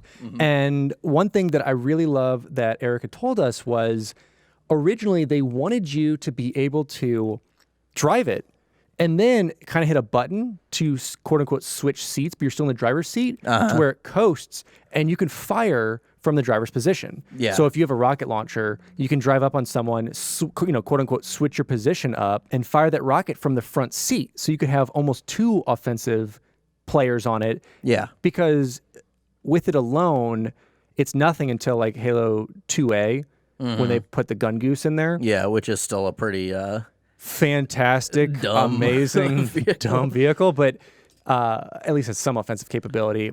But yeah, it was really cool insight to see kind of what all conceptually they had for this, and this is kind of the end result. Yeah. We would also have the Troop Hog, which is a pretty worthless variation of the Warthog. I've never seen a situation where it's like, yeah, instead of having a Warthog, we'll just have 3 people on here with ARs and shoot, because that's less effective than a chain gun. I mean, it would have been better if you could find an area that's just all rockets, or even just all snipers, and you just have like all these just shots going off your vehicle. Yeah. We also had Suicide Grunts. They would come to fruition here. We also had Brute Chieftains, as we mentioned. We would also have Pure Flood Forms. It's the first time we would ever see them. No hosts needed. They just pop up out of nowhere and you're fucked. Yeah, and so with these Pure Host Forms, it's really cool because they can transform themselves. Yeah, you have kind of this crawler, you have this defense one, and then you have like this, basically like a hunter form. Yeah, it basically looks like a hunter. It's kind of full mass. A lot of people actually thought that for a while, that was the hunter. And it made sense because let's say you didn't see a transformation for it, or somehow you saw like a weird transformation that a hunter popped out, because it would kind of make sense if somehow Hunter got infected and you had the whole colony kind of shift itself. Yeah, I will say, I think Hidden Xperia said that I think theoretically Let Golo cannot be infected. And it makes sense because they'd have to have infect every single one of them. Yeah. Well, I mean, it's not out of the realm of possibility, but overall they're probably just used for biomass. Yeah. Like grunts and jackals. Yeah, but pure flood form, terrible. Especially when you're playing legendary and you have them in their little shooter form. Yeah, you're fucked. Yeah, you're fucked. Because they're shooting those little calcium bullets at you, and it's just not a good time, and they're really, really strong, and you deal with that in Cortana, which we'll talk about here soon. But the veto system was also a new thing, which a lot of people didn't like. I do, though, because it's I don't I like the option of being I don't want that map. Away with it. Yeah, it's really cool because whenever you had Danny D come in and set this entire system up, it was awesome. Mm-hmm. Yeah, Danny DeVito. Thank you. I'll be here all podcast. And so we also had the Halo 3 engine, and this was an in-house engine created by Bungie that featured high dynamic range, global lighting, motion blurring, real-time shadows, and depth of field. Players could also see 3D objects up to 10 miles away. And they do really well with that in cutscenes. Like the one where Johnson is with the Prophet of Truth, and that Brute is slamming his head on the console. You have it on Johnson, and then as Prophet of Truth says, enough, stop it, it goes back to him with that depth of field. So it really creates that story arc that we're actually seeing this cinematically and not just as this 3D kind of board of characters. Also, this was new, is that the skulls are available on all campaigns. No more legendary guys getting all the glory and being the only ones to have the skulls. Easy and normal boys like myself, we get those now. Yeah, because whenever we played Halo 2 together, let's imagine Jesse and I played this as kids. Jesse would cry and wet his pants the entire time because he was not allowed. Yeah, he's not allowed to get the skulls. So it was tough. It was tough, but then Bungie said, listen, no more pissing your pants, you get these skulls. Yeah, crybaby skulls. And the last thing that was new that's very notable is the equipment. And now we actually have the official names that we can break down. We had the shield. AKA Bubble Shield. We had invincibility. AKA Invincibility. We had the flare. AKA the stupid one that doesn't do much, but it blinds you. So it does enough. It does enough for you. It doesn't do anything for the enemies. It's annoying. Radar jammer, again, doesn't really do much for the enemies. We had the EMP drain. We had the shield regenerator, and then we had mines. The trip mine. Yep. Oh, we also had the boosts as well, or grav lifts, however you want to call it. Boost was reach. That's dumb. Grav lift thingy. The grav lift booster deal. So you had all that, which made it really interesting, especially because these were used differently in multiplayer as opposed to here, because like I said, the flare and radar jammer, definitely more of a multiplayer aspect or a one-sided aspect in campaign, whereas in multiplayer, whichever person had it could use it against them, and the flare just kind of screwed everybody. Exactly. Or even it really kind of changed things up within multiplayer. I'm not good enough to ever have a good enough reaction time to use them properly, but it's still always cool. It's one of those things you got me whenever you're running towards someone and they throw a mine right in front of you and you die, or they throw a grav lift in front of you and you shoot up in the air and they instantly just snipe you out, and it's just it's such a cool mechanic for it, because nothing is better than throwing a bubble shield down, having someone charge in as you throw a grenade in the bubble shield to just have them detonate in there, and then you dip set out of there. Delicious. Good or to in my go. case, I do that thinking I'm throwing it outside the shield. I throw it inside and stick myself. It happens more often than not, but when I do the other thing, pretty cool. That 1 in 10 times when it happens. It's all that matters. It's amazing. So now let's move on to the campaign. There's a lot of controversy with this campaign. I will say right from the beginning, it's very obvious that Joe Staten is not the director of cinematics. Yep. And I don't say that as a bad thing. With Halo Combat Evolved in 2, there was a very unique way that things were done. I still love the campaign for Halo 3, but there's definitely some changes within the dialogue and even how things are shot, when things make sense. But again, I like this campaign. It's arguably one of my favorites. Yeah, and you could say argue-wise, story, how it's shot, how it's done. I think cinematically it's great. Yeah, because they were wanting to continue driving the cinematics. And, they said in development, but a bunch of employees said that it's we're giving you this option now to skip the cutscenes, but we're trying to make these so captivating that you won't want to. Yeah, and I think, like you said, it takes a little bit away. It takes kind of the machismo out of like the whole thing of like every cutscene has to be like this like bloodthirsty kind of like war like one-liner, and make it more of like a really interesting story, for everyone. That's not just there for like how cool and tough Chief is, but to kind of show like so many different elements of what's really going on. Character deaths on screen, like a pretty big deal. Yeah, spoiler. Character deaths on screen. So let's start with the first mission, Arrival, Brace for Impact. This is the mission where it starts with Master Chief falling from the night sky, and you hear that beautiful new track from Martin O'Donnell, and you can hear Cortana tell Chief, if you're not familiar with the expanded lore at all, Cortana tells Chief that she chose him because he was lucky. And then as she says that, Chief crashes into the ground. Skip forward to it's daylight, and we see Johnson and a group of Marines finding him kind of like like his armor's locked up. Yeah, it's fully locked up from the impact. And he's a crater in the ground, essentially. And they can't really get a response from him. And so as Johnson pulls Cortana's chip out, he says, heavy lift gear, we're not going to leave him. And that's when Chief wakes up and says, nope, you're not. And they kind of make a reference to why do you always jump, from Halo 2. Yeah. Chief explains that Cortana was left behind.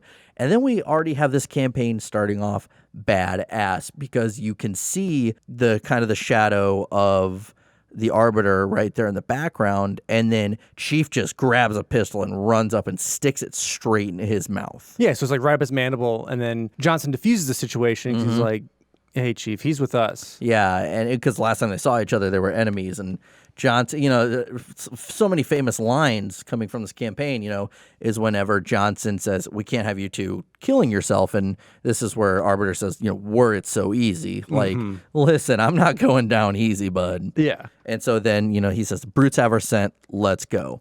And this is where we start Sierra 117. But before we even go in then, Master Chief in Arrival appears at the 1 minute and 17 mark in the cutscene. Because, of course, 117 has to appear at 117. Yeah, and I love that type of thing, where it's such little attention to details with that. Because prior to that, you have kind of Cortana giving her spiel about how, John was the one that she picked, that, picked you because you're lucky. And like you said, it's the kind of that super flighty O'Donnell song that's kind of going through.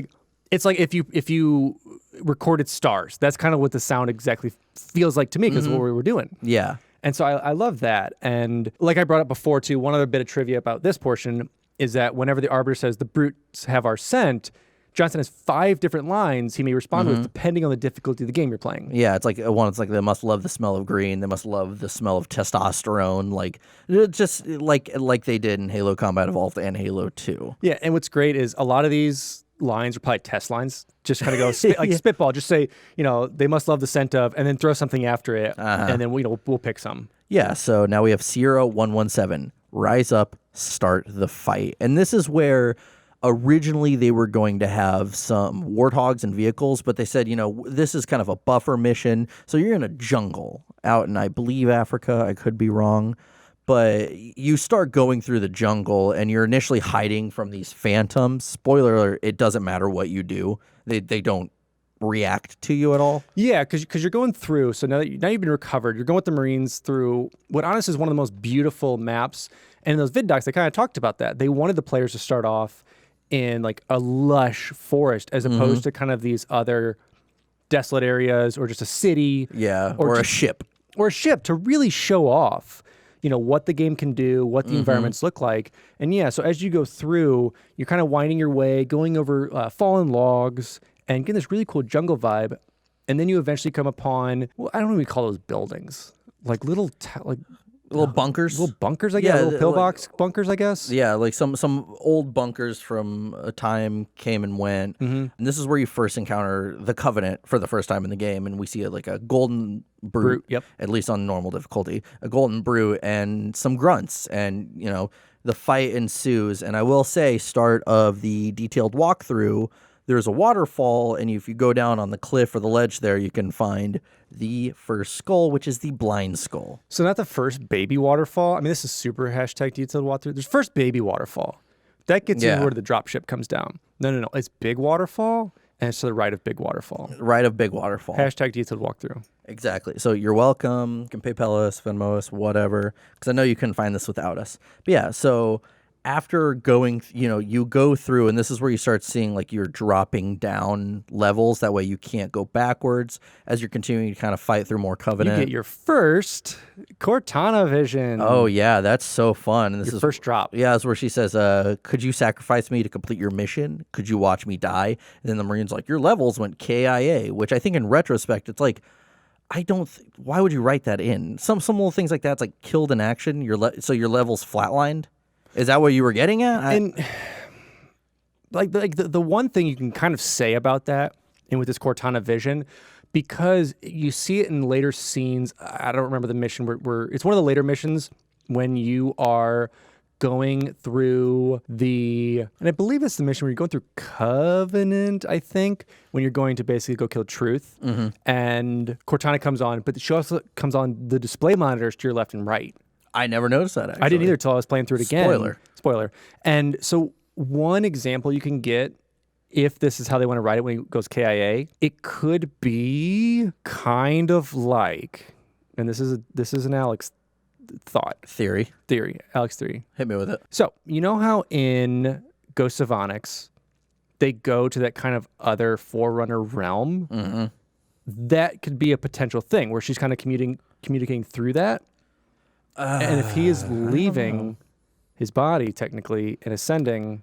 Hidden Xperia has a theory on it. I watched it once, but I don't think I agree with it. As I said, I don't remember much, so I'm just assuming I don't agree with it. I don't know. I personally was chalking it up to bad writing. I'm chalking it up to I'm saving the writers. Oh, I'm glad you're part of the Writers Guild. And yeah, so we start seeing that. And that never stops throughout the game. And it's definitely one of the most disliked aspects of Halo 3 because I think it could have told the story of searching for Cortana a little better, but that's just me. So whatever. So as you move on, Johnson, you split up from Johnson earlier. And Johnson tells you over the comms that there are pelicans waiting for you by the river. But after a quick firefight, Banshees take them out. And your next objective is to find Johnson's crashed pelican, which, another spoiler alert, is that Johnson gets kidnapped like 17 times in this damn campaign. Yeah, never get on a pelican with Johnson because I think this happened in all of the games. Yeah, pretty much. Yeah, just don't fly with him. Yeah, don't fly with him because then you get captured. So or dead. Yeah, so after, this, you encounter the quote-unquote sniper jackals for the first time. Yeah, and this is really where, if you're a legendary player, this is where, it starts to really come down on you. Yeah. Because you're going through basically like an alcove woods area with various different positions of those jackal snipers, and if you're playing easy difficulties, they're a little bit easier. Obviously, they're not like one-shotting you, but as you go through, you gotta be tactical. You gotta work it. So yeah, eventually you make your way through more Covenant after this, and then you find yourself kind of at it's a train station that it's at, and you and the Arbiter are watching a chieftain push Johnson into a kind of a makeshift jail, and Arbiter says, this is a trap, so let's set it. So after, this is the first time you actually face a brute chieftain if you don't take him out in a pelican in an earlier part of the mission, but... You can also just snipe him over there and finish it. Yeah, and this is the first time you're basically able to kill it, like officially, like how he should have been killed.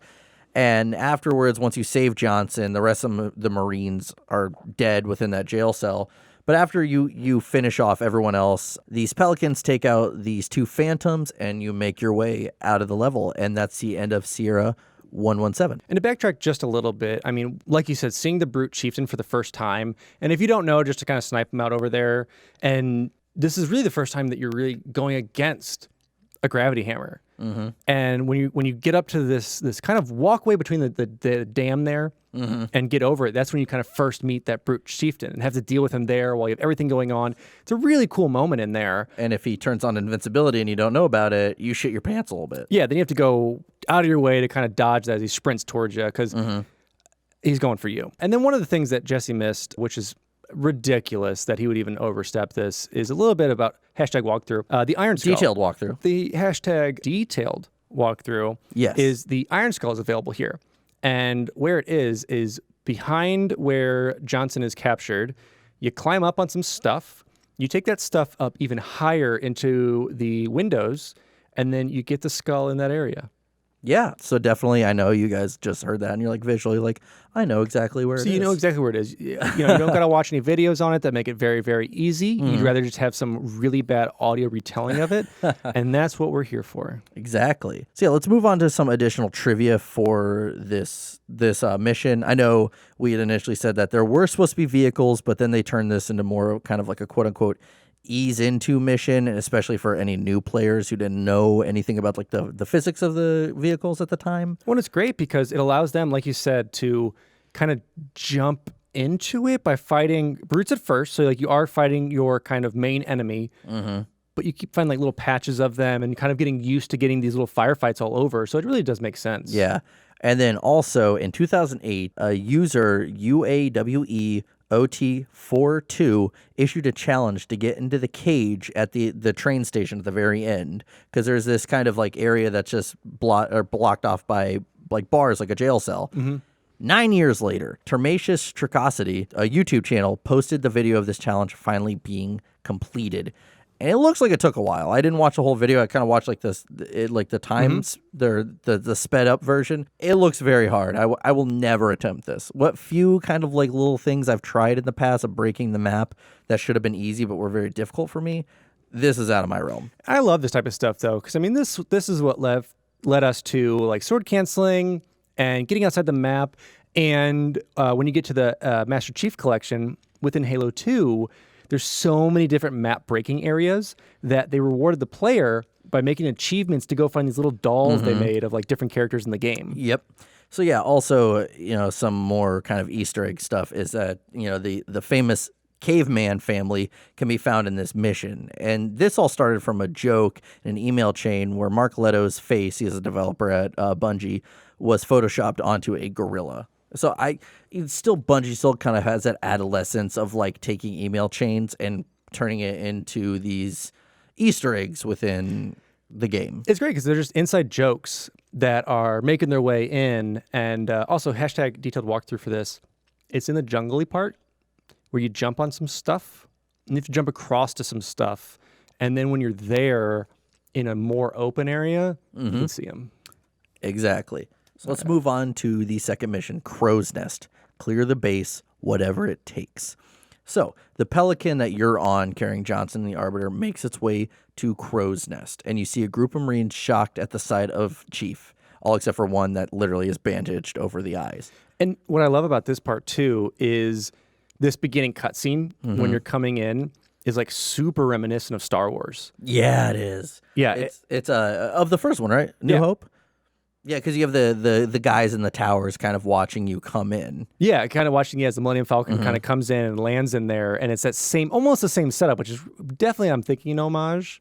It's really great. I'd like to think so, but yeah. So then Chief makes his way into the base and meets back up with Miranda, and you see everything's, it's kind of seeing like the defense that's going on Earth right now, and Lord Hood comes in on over a screen.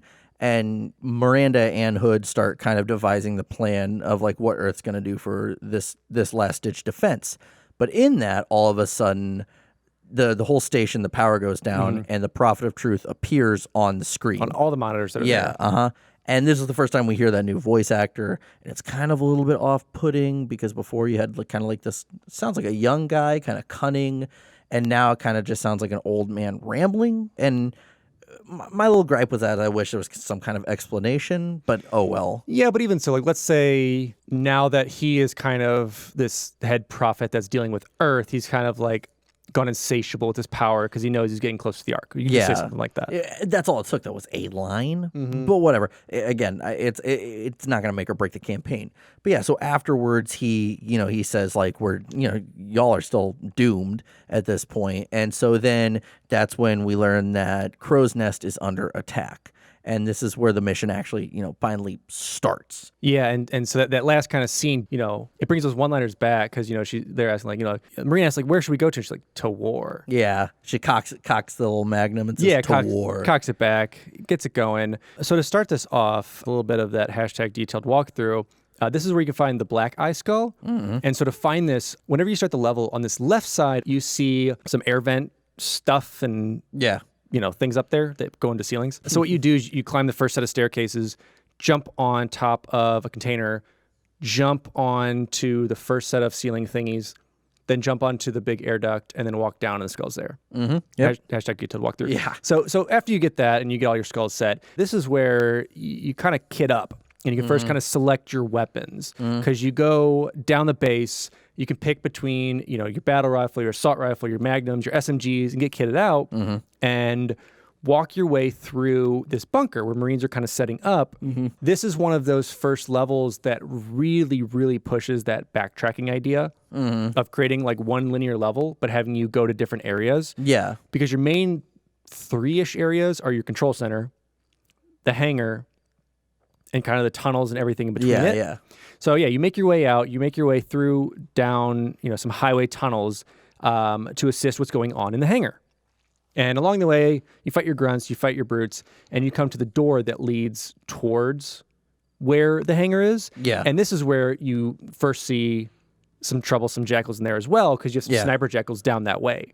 Yeah, but after you make your way through there, that's when you find yourself in that first like hangar or LZ, and you have to clear that. That's the first time we see the mounted turrets too. Yeah. So it's you clear the LZ out for them, and then you're reported now that you have to come, and then instantly it's like, okay, come back to the control center now, and you make your way back. Yeah, and one of the cool things that, on your way, if you go off the beaten path in kind of the highway-ish area, so I believe if you go left from there, you can get an Easter egg from the Rooster Teeth team, which, depending on the difficulty, the conversations will be different, kind of like with Johnson. And they have different characters. Yeah. Or different people from Rooster Teeth. Yeah, but I believe it's Gus behind the door who's, like, not letting this Marine in because that Marine needs a password, and like all that kind of dialogue changes, and that Marine never gets the password. Yeah, it's all kind of the basic thing though, of just like a Marine's trying to get in, and another Marine is just like, well, you don't have the password. And it's all like a different explanation as to why they don't have it. Yeah, and it's just like it's just a fun Easter egg that brought the Rooster Teeth guys in, because obviously with them having red versus blue and being a big push for a lot of people to play Halo, a lot of them in there, which is really, really cool. And by the way, we will be doing a red versus blue episode. We get asked that probably once a week. If we're doing a red versus blue episode, we absolutely will be doing Yeah, one. it's in the chamber. Research has been started. We just have a couple things that we want to try and figure out before we try and really push the logistics on that. We really want to make sure that it is icing on the cake for you guys. So after you deal with Gus and Jeff, you make your way back towards the command center, because Miranda's, calling you back and saying that, we're having trouble down this way. And so on your way to the control center, you make your way back into that room that I was saying the Marines were preparing in. And you have a Marine just be like, "What's up, Chief? How's it going? I'm looking through this window here." Yeah, so it's a cage kind of. Yeah, cage, like chicken wire. Chicken wire, basically, you can't shoot through. But yeah, so he's standing there, and then down drops a drone. And like tries to pick him up. And you could save this guy if you shoot that drone. But drones start flooding in through this burst air duct, because you kind of heard before when you're making your way back, this Marine's like, I can kind of hear something going on. Yeah, they're kind of like hinting. Yeah, and this is the first time we see drones within Halo 3. Yeah, and so once you take them out, you make your way back to the control center where the mission started, and now we see a big-ass bomb in the center. And Miranda tells Johnson to put out his cigar, which I think in retrospect, like, no. Yeah. But it just kind it's of like an atom bomb that it needs a detonator. You're like, put that out. Yeah, she's like, oh, put that bomb out, or put that cigar out. Put that bomb out. Yeah, put that bomb. That too. But yeah, so she now says, we're gonna blow this base, so everyone needs to get out of here. But then Johnson also tells you that brutes have made their way into the barracks, and he's like, you know what they do to prisoners. So you have to make your way then through. You kind of go towards where you went that first path, but you change it up a little bit. Yeah. So instead of going downstairs where you got your weapons and started going through that area, you actually go upstairs where there's another door to go through. Yeah, and within all of this happening, we see Cortana again as you're making your way through kind of these tunnels. And Cortana appears and says, "You will be called upon to serve, everything stopping." Now, within these tunnels, as you have to drop down to a lower base. Yeah, so the first one you drop down is just where Cortana starts. Yeah, and then the second one, this will be #detailed walkthrough, you have to kind of push yourself towards the wall, and you'll find yourself in a little room. There you'll find the grunt birthday skull. Yeah, you have to inch off, and then like before you fall all the way down, there's a tiny little duct, I guess. Yeah. And it's in there. Yeah, so afterwards you meet up with the Arbiter and fight through the base and make your way to the barracks saving the Marines. This is the first time you hear that Brute theme song or the Brute track that plays there, and we see that yellow Brute chieftain for the first time. This is actually a really, really fun part of the mission. It's probably my favorite part of this mission. Yeah, and so as you're fighting your way through this to kind of make your way back again to kind of the center point, as you're going through these kind of winding, they're all kind of barracks, I guess, as you go through, because this is also where you brought up before, you can do multiple paths that take you to the end, because you can jump up into the air ducts. Yeah. And kind of worm your way around and either drop down on some brutes from above or go into like the shower areas, another part you can kind of jump in and safely knock some brutes out and continue your way along. To get to the end, and like you said, and fight a chieftain, I think at kind of each end point, which is kind of like a level progression for it. Yeah, it's also, the chieftains, this is when you see the yellow one with the kind of like V headdress, it's really cool. Yeah, so afterwards you make your way into an elevator with what Marines you were able to save if you're on normal, and then you make your way up into an elevator and into kind of that dock where you first landed in the cutscene in the mission, and this is where we see jetpack brutes for the first time and fight them. Afterwards, once you kind of get done with them, which is actually kind of a really fun fight to do, I really enjoyed that part. You now have to make your way back to the control center because Johnson is like, hey, for the 17th time so far, I fucked up and they overran us. Yeah, we lost that. Now we lost this. Bomb's deactivated, by the way. Yeah, bomb's deactivated and brutes have the control center. So then you have to make your way in the control center. I like if you sneak in there, the Prophet of Truth is talking to the brute chieftain there, which is really cool until like the second you interrupt it, then he disappears. But to hear the conversation, I don't think that's probably the only time we can kind of see Truth within real time actually interacting with another character. So that was really cool. But once you take out all the brutes in that area, then you have to activate the bomb with Johnson's cigar, and then you make your way. Yeah. Now you have to turn it in, twist it, and it goes bomb armed. Yeah, so then all of a sudden the whole place is shaking and the bomb is armed. So then you have to make your way back through the original path that you did at the very beginning of the mission, back to that kind of loading dock. Yeah, and this is where kind of where they first start that like screen shaking, everything kind of going off, lights flickering, because you make your way in and there's just a bunch of grunts in there that when you first open the door, like they're super surprised, but then there's like no one tries to engage you for the most part. They're all running away. They're all running away because you're making your way to the hangar to get out of there. Yeah, and once you do, you do make your way into the hangar. As you make your way into that elevator, Cortana appears saying, "This place will become your home. This place will become your tomb." And the screen fades to black as you see fire above consume you in the room. Now, some cool trivia about this is that the alarm sounds that go off in the base are the same alarm sounds in Halo Combat Evolved Pillar of Autumn mission. Hey. I think so. A little callback, like lots of little parallels that they're really trying to bring you back from their roots. I like it. They're uniform with alarm sounds. I enjoy it. I mean, the budget was low, so it's like, how can we reuse some assets here? No, it's the budget was very low. No, it's great. I love little stuff like that. Like you said, it's a callback, but it's also just kind of like, that's our alarm sound. It's cool. Let's move on to the third mission, Savo Highway. Mount up, get to Voy. So you wake up in a garage and you see that it's just like some stuff's on fire. Like basically the bomb did what it was supposed to, which was fuck everything up. So then, and I think this is the first time you hear Nathan Fillion. Oh no, you hear him in the first mission, but Nathan Fillion, who is just an unnamed Marie, tells everyone, mount up, Chief's going to lead the way. So you get on some warthogs, and a Marine opens up the bay door, I guess. So you have to, as I've learned, because I love this line, because if you just mount up, like people just kind of wander around, but if you go hit it, you have Nathan Fillion goes, Chief knows what to do. Yeah. And then you go hop into a warthog and start the first of a few warthog missions. Yep, and this is the first vehicle mission, actually. This mission, I will say, there's nothing to me that stands out super unique about it. It has some unique points, but it's a vehicle mission, so a lot of it's more like very open, so you're just trying to get through places. There's not as many like stop and go points. So for me, it's kind of hard to like really have this one stick out as like a more unique mission. I really enjoy it though, because one, it's very beautiful, and it really shows off the first vast scale that they put into it. Now, granted, if you see the overview, a lot of it's like this and kind of curvy like a snake as it goes through. As the finger motion you were just making. Yeah, that's why I tell Jesse it's like a snake.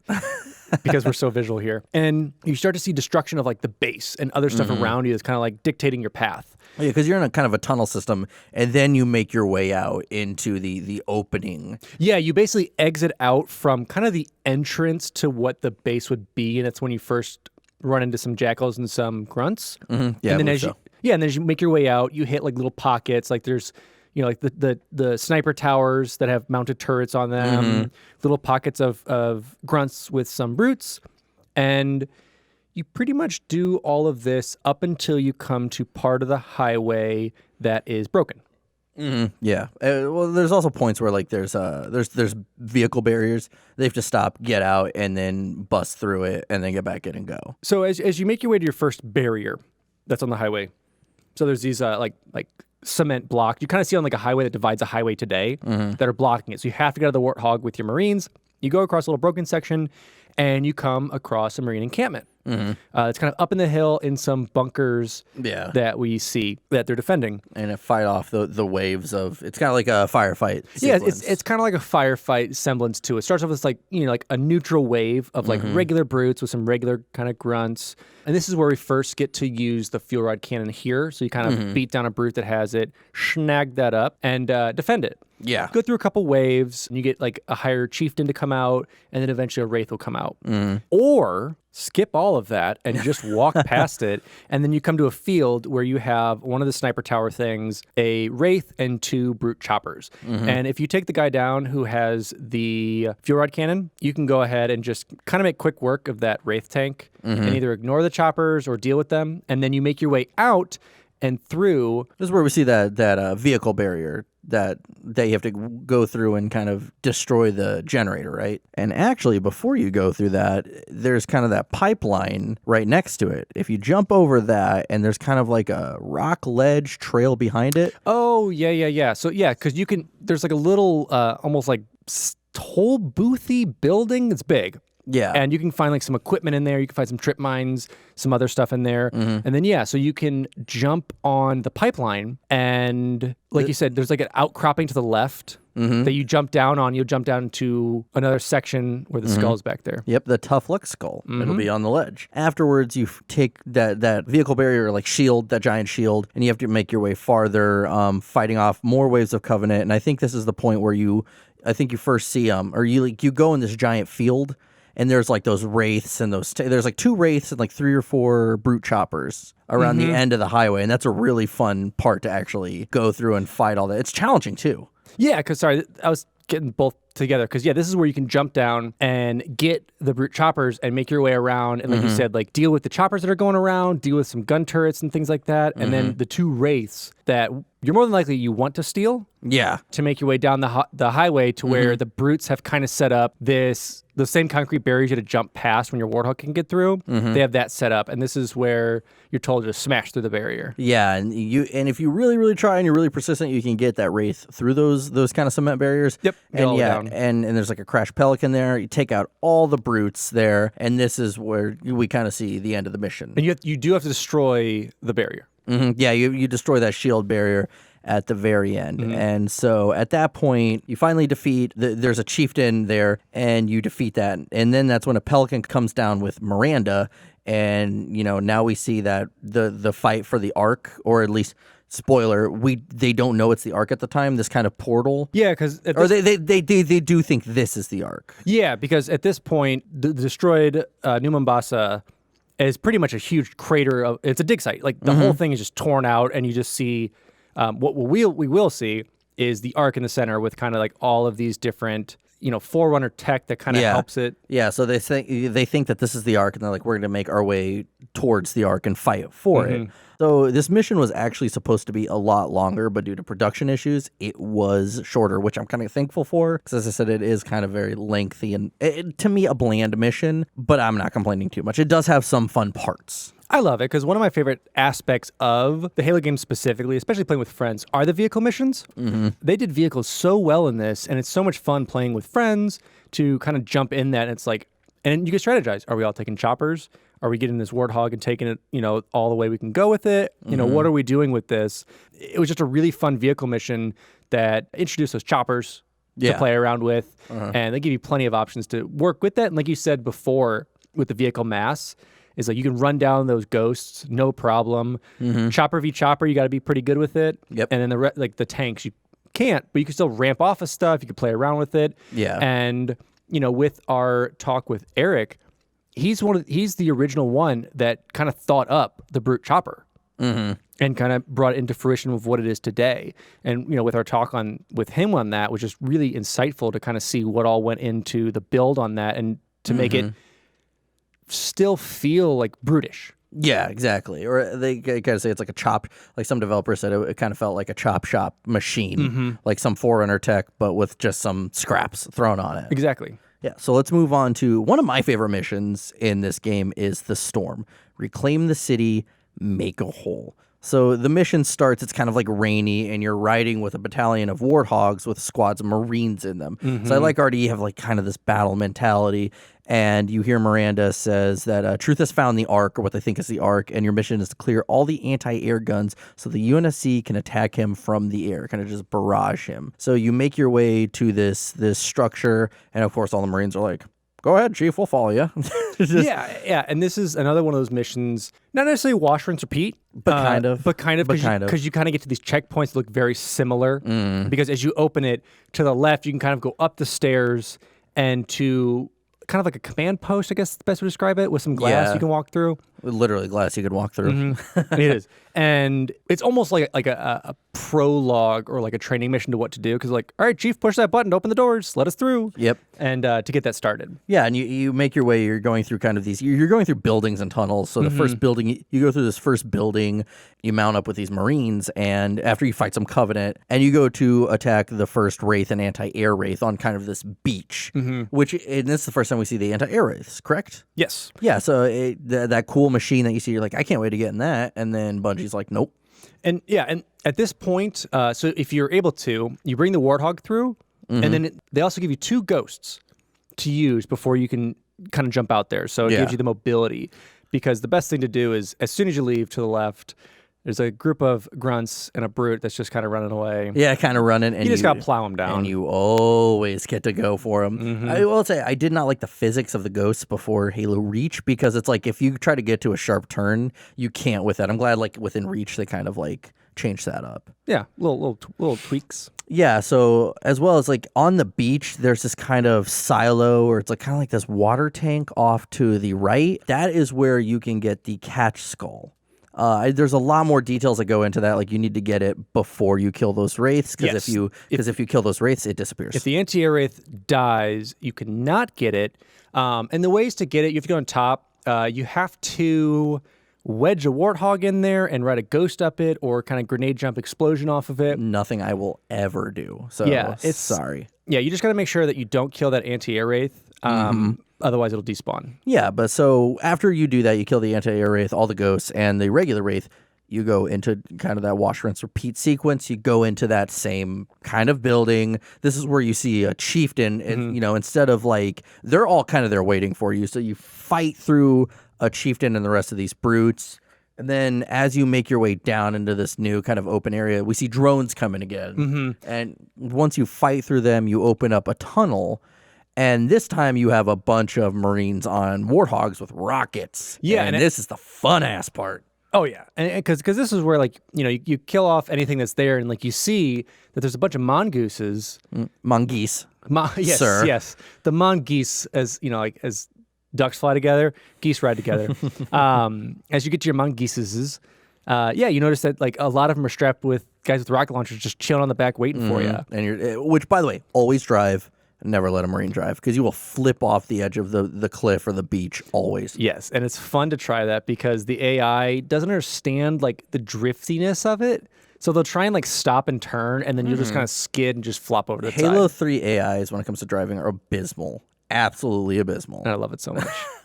So you make your way onto the beach and you do what you did the last time. You take out the anti-air wraith, you take out the regular wraith and some ghosts, and you do this kind of prolonged battle for a minute. Yeah, you've got some choppers. You've got kind of a little bit of whatever the Covenant can throw at you. You've got some drop ships that drop even more down. And then it kind of gets quiet. And then all of a sudden, a Scarab shows up. And this is the first time we see the Scarab in Halo 3. And it is really kind of intimidating because I like the idea more that it crawls over buildings instead of goes through them, because it's more nimble. It's more, I don't know, it's kind of like mischievous that way. Like the fact that it can make its way through almost kind of silently. And like you said, it's more living, and instead of being like a working machine. Because like when they're just like using it as a machine or a tank, you just plow through stuff to get to the next thing. But if it can kind of almost think, it knows to like kind of creep over, so you have high ground and, you know, all this other things. Yeah, and in this mission, you can do what everyone should do. Is there's kind of this like small elevator there.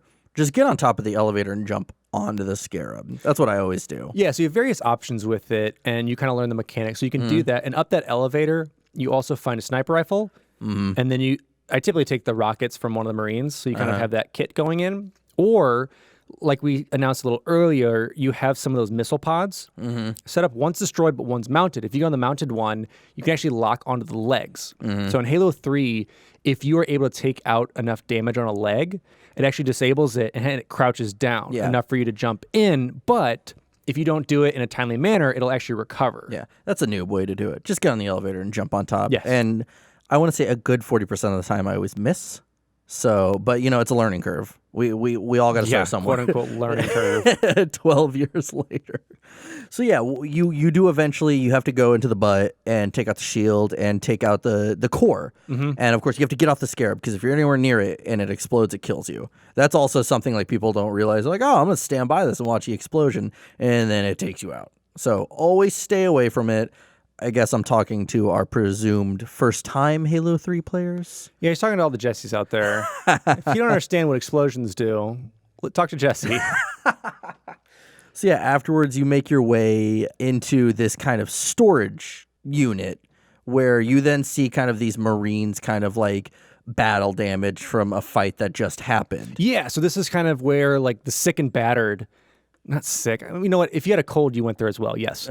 Yes. They were kind of defending this doorway. So they were kind of like the last resort, I guess, if they were to try and get through. You get shotguns here, so that's always fun. That is true. This is where you can get the shotgun, which is pretty good. It's better than the shotgun in 2, I would say. And you fight a shit ton of brutes here going through the storage container. You fight a lot. But what I like is there's some kind of like dock workers like in their hard hats running away, but some are helping you. And this is this the first time? Is it the first time that we see civilians in a game helping? Possibly. Do not quote me, but if you do, you're probably going to roast me, so whatever. I think maybe in Halo 2, but for sure this mission. For sure this is the mission where they're not necessarily even dressed as Marines or like personnel. I would say anyone outside personnel. Yeah. That this is the first time we see like dock workers helping. Yeah, they're helping you, but then eventually some hunters make their way in. This is the first time we see hunters, and then they realize they're pretty useless at this point. But yeah, you take the 2 hunters out, and then you see this kind of like more of the area where all this storage units are outside. Yeah, because it opens up, and this is kind of leading into what a lot of Halo does. You're seeing, not to spoil as we keep talking, you're seeing this level from a, let's say, clean point of view, where you're going through and you're seeing the level in this aspect before you have to turn back around in this level. And yeah, and to go back just a little bit, Cortana, of course, has to pop in, slow your roll down a bit when you're with them. Of course. Because states, why not? Of course. And states, I am your shield, I am your sword. Yeah, so then eventually you kill this chieftain and the rest of his brutes, and you make your way to that anti-air gun, the big one. I think it's the first time we see that within this too. Yeah, it's the first time you see something that's not a tiny wraith at this point comparative. It's a big anti-air gun, and then you kill all the surrounding Covenant, and you take it out. There's kind of like this core that appears when it fires. So then after you take that out, the cutscene comes in. And this is one of the coolest cutscenes that you've seen so far. is you see all of a sudden these long swords and all these ships make their way towards that Forerunner dreadnought, and you hear the dun, dun, dun, dun, I was gonna say this is where you think like, oh, we're winning. You're like, dude, like hell yeah. And as they're all firing, but then all of a sudden a portal opens and it blasts everyone back, and you see the UNSC ships kind of just drifting off. Yeah, because you're having everything from those long swords to all of like your battleships and carriers that were firing their MAC guns. They're just like almost if you turn gravity off. They have like no gravity, they're just floating through space. Yeah, and so then all of a sudden you see like everyone's just kind of like, it's like, wow, we just suffered an L, because then you hear Hood say, what did Truth just do? Did he activate the rings? And Miranda says no, and you see the Covenant make their way into this portal. So as they're getting ready to follow, all of a sudden a Covenant ship comes out of slip space, and you can see that there's something. It's got this. It's pretty stanky. Greenish kind of mist coming off of it. And Arbiter says, "What is it? More brutes?" And Chief says, "Worse." So then we know, okay, now we're gonna see the Flood, and that's the end of this mission. And now we start Floodgate. Stop the infestation. Find Cortana. And to go back just slightly, I'm gonna keep putting Cortana in this just so we know how much Cortana talks to us. You know, as that ship crash lands, you know, down onto Earth, you know, down to that warehouse facility that you kind of came from, you know, before, as that screen goes, you know, black from it, you know, Cortana then states, "This is the way the world ends." And that line holds some bearing that we will talk about in our part 2 episode of this. Spoiler if you haven't read the title by now. This is part 1 of part 2. Yeah, so like I said, with the interviews we've done, with everything, we wanted to give you guys as much info as possible. So this first episode will be the before, the middle, and the campaign of kind of like how this game came about. And our second episode will be everything else. Yeah, the meat and potatoes of the everything else. Yeah. Yeah. So then we start to make our way back towards that storage shed, and how you can get the fog skull here is, off in the distance in the buildings, you're going to see this Flood combat form jump. You have to kill that. And if you kill it, that skull will fall and enter the street. And that's how you get it. So this is definitely, I've always tried to kill that thing. I've never been able to, but better players than I have succeeded where I failed. So 99% of other people who've played it got the skull. No, if you know it, yeah, you'll see them kind of jumping on the rooftops. So just be trained on that, because it can slip away, and that's the only way to get it. It's similar to how if you kill the anti-air wraith, it despawns. If you don't kill these guys, the skull doesn't drop. Yeah, so then you have to restart. But yeah, so then as you make your way back towards the storage unit, there's kind of this almost ramp going down. You see Marines standing there. That's all of a sudden when a horde of Flood come down and infect them. And now we have to fight the Flood for the first time. Yep. And now, so that clean version we had, we're now going with the Stanky Flood version. Yep, Stanky Flood. Going back out the way we came in. Yeah, and as you're making your way, you make your way into the storage shed from kind of this side area, and you see a Marine. This is where we see a Marine actually get attacked by pod infectors and infected and turned into a combat form, which is cool. It is, but if you're good, it doesn't happen. Oh, bullshit. That always happens. No, it does not. We'll talk about this later. I'll put $5 on it. Deal, because I just did it. But yeah, so then, well, I like it's even like mid-transformation, you can kill it. It's not like this static thing. Like, there's like several stages that happen, which was really, really cool to see within like the new kind of like the new things they featured in this game. Yeah, and you can do that with any of the Flood bodies that have fallen. Because here's the thing too: not only can fallen brutes, elites, and humans be infected, but so can fallen Flood that's not destroyed. Yep. So that's why it's like you torch them, or you have to like, if you see some body parts, they're sometimes moving, and kind of those pod infectors can go and like reanimate them. Yeah, so you just got to beat them and then they break. Yeah. So then you make your way through that giant storage shed again. You see some brutes kind of fighting them off, but all eventually getting infected. So instead of going the traditional route, you have to go in kind of this office building and go down. And as you go down, a message from Cortana appears again. And she's kind of in distress. And she says, "Chief, I can't tell you." It cuts off and she says, "It's not safe. The grave mind, it knows I was." And then it cuts off again. So now it's not these weird cryptic messages. Now we're seeing Cortana distressed or like in pain. Yeah, and now because like the whole thing was like, why would the Flood? We will learn. Why did the Flood come so far out this way? Yeah, and so once you make your way out, you hear Halfjaw's voice come over the comm, and some drop pods come in, and now we're fighting with elites for the first time. Yeah, and this is where we this is where Half-Jaw's like, like we'll handle down there. You get, to the point you have to go. So you have the option. You can jump down right away and fight with the elites, or you can be smart and just take the walkway and you could skip just most be of it.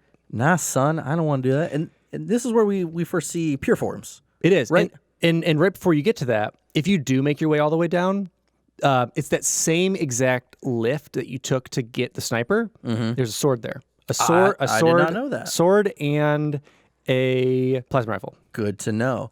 Yeah, okay. Well, I'll remember that next time I play this for whatever reason. But yeah, so then we see that the elites are talking and they're like, how did this ship get through all our hundreds of ships? And one of the elites says to the Arbiter, like, they're evolving.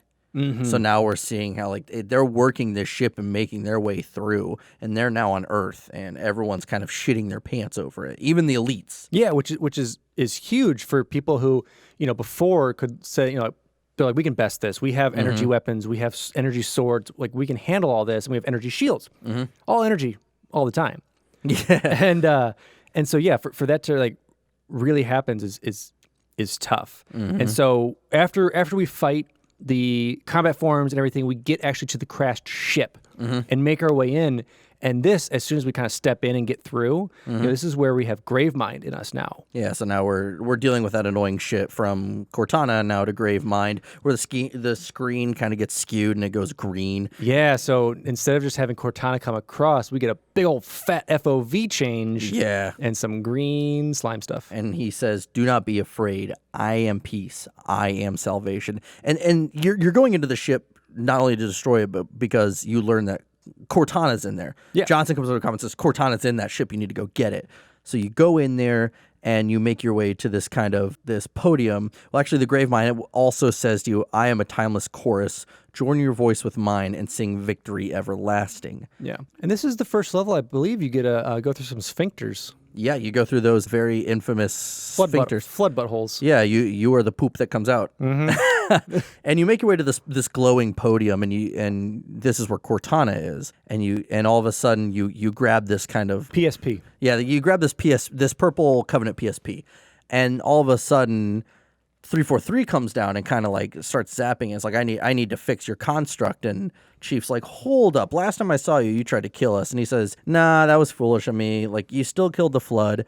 I now serve you. So you guys, you and 343 make your way into this Pelican. And then in the background, you can see just the elites glassing the continent because of the flood outbreak that's happening. So while they're on the ship, 343, on the ship, it's in a room. It's Half-Jaw, Miranda, 343 Guilty Spark, Hood, Chief, and the Arbiter. And they're standing around this table as 343 Guilty Spark is trying to repair Cortana. And then they learn it's not actually Cortana, it's a message. But she says, listen, the Gravemind knows about the Ark. That's why he's making his way to Earth to get through this portal. She says, but there's a solution on the other side of the Ark. And we see some tension now between everyone because Hood's like, we're going to stay here. Like, we defend Earth. Yeah, Cortana's clearly crazy. And Half-Jaw's like, no, like, if you don't fight, the Flood have won. And even Chief steps in and says, Cortana has a solution. I'm going to go find it. Yeah, and this is where we start to see the tension between Hood and Half-Jaw, who they kind of have that, like, we're one and the same type thing, just kind of on different sides. And Hood says, like, you're glassing half the continent. Like, what are you doing? And he goes, if you keep the Flood here, like, they'll wipe the species out. And he said, if the Arbiter didn't stop me, I would have just glassed your world. Yeah. So, like, you see that tension, but they still have to work with each other because they know, like, overall the Covenant are evil and the Flood are evil. So within the next cutscene, we see the elites and the UNSC banding up together. And, Arbiter's carrying some UNSC weapons to the elites, and Johnson's carrying some of the Covenant weapons over to the UNSC. And, like, even the elites see Johnson carrying their weapons, and they kind of, like, stand almost like attention. Yeah, it's such a cool scene because they're in, like, the bay of the Covenant ship. And so, yeah, you're seeing, like, there's Covenant vehicles, there's UNSC vehicles. Yeah, Johnson's carrying over some carbines and a beam rifle. And, yeah, like, both sides are like, whoa, we're actually working together type thing. Yeah, and they kind of can't believe it, but they have to. Yeah. And then that's when we see Hood leave on a Pelican, kind of saying, because people do have to stay behind to defend Earth because there still is Covenant on Earth. Yeah, and he is the face of it. So, like, he has to kind of be there for it. And then, so all these Covenant ships go through the portal and they go on to the next mission. So now we're at the next mission, the Ark. Search the waste for the cartographer. And this is also one of my favorite missions. I love this mission. This mission is so damn fun. Oh, okay. Yes. I see why you like it. Why do I like it? Because it's lame. No. I really enjoy this mission too because once again, you get a cool ass vehicle mission. It's a vehicle mission, but there's also a good amount of like not having to be on a vehicle because there's a lot of corridor spaces. So you hate vehicles. I enjoy vehicles. I see where we are. No. I if the vehicle mission is boring, assault on the control room, then yes. Well, touche. So yeah, the elite ships appear above this. We don't know it at the time, but it's the Ark, and we hear the famous line: the brute ships outnumber us 3-1. It's like then it's an even fight, or fair fight or whatever. I know Sky Jackal yelled at us for that, and then as that fight is ensuing, Chief is in a Pelican with Johnson and some ODST. And they learn that truth is on the ground. And so, this mission this whole entire time is to kill truth because no truth, no covenant. So you make your way down. And I like that you can see, like, once you get out of the Pelican, you can see the Milky Way out in the distance, which is pretty cool. To, like, even like ODST like points it out. It's like, is that the, like, look at that. And they're like, hey, snap back at it. But yeah, so you make your way on the ground and you get a sniper rifle and you sneak your way up and you start battling the Covenant there. Once you make your way through these first initial waves, you make your way through some caves and you see they're starting to make another anti-air wraith or anti-air gun. Yeah. And like, as you start fighting everyone, there's a phantom with like the gun on it that kind of flies away. Like I like yeah, these it was little like placing details. the top of it, which is really cool because you had those Jackal snipers kind of around the perimeter of it. So this is another area where you kind of have to deal that if you don't play it on normal. So then you eventually fight through more Covenant, kind of like another wave, and you make your way inside this Forerunner structure. And then as you make your way out the back of it, there's a Marine waiting there for you because there's a bunch of Covenant surrounding this kind of crashed Pelican. So you go down there and you take them all out. This is the first time you see the Prowler come in. Or there's actually 2 Prowlers that come in. Yeah, because you're in the dunes and you go to this crashed Pelican where you can get like sniper rifle, rockets, all type of stuff. And they'll come in and shoot at you. And basically their thing is they come in and they come in and park. Yeah. Because they throw into park with their sweet parking brake.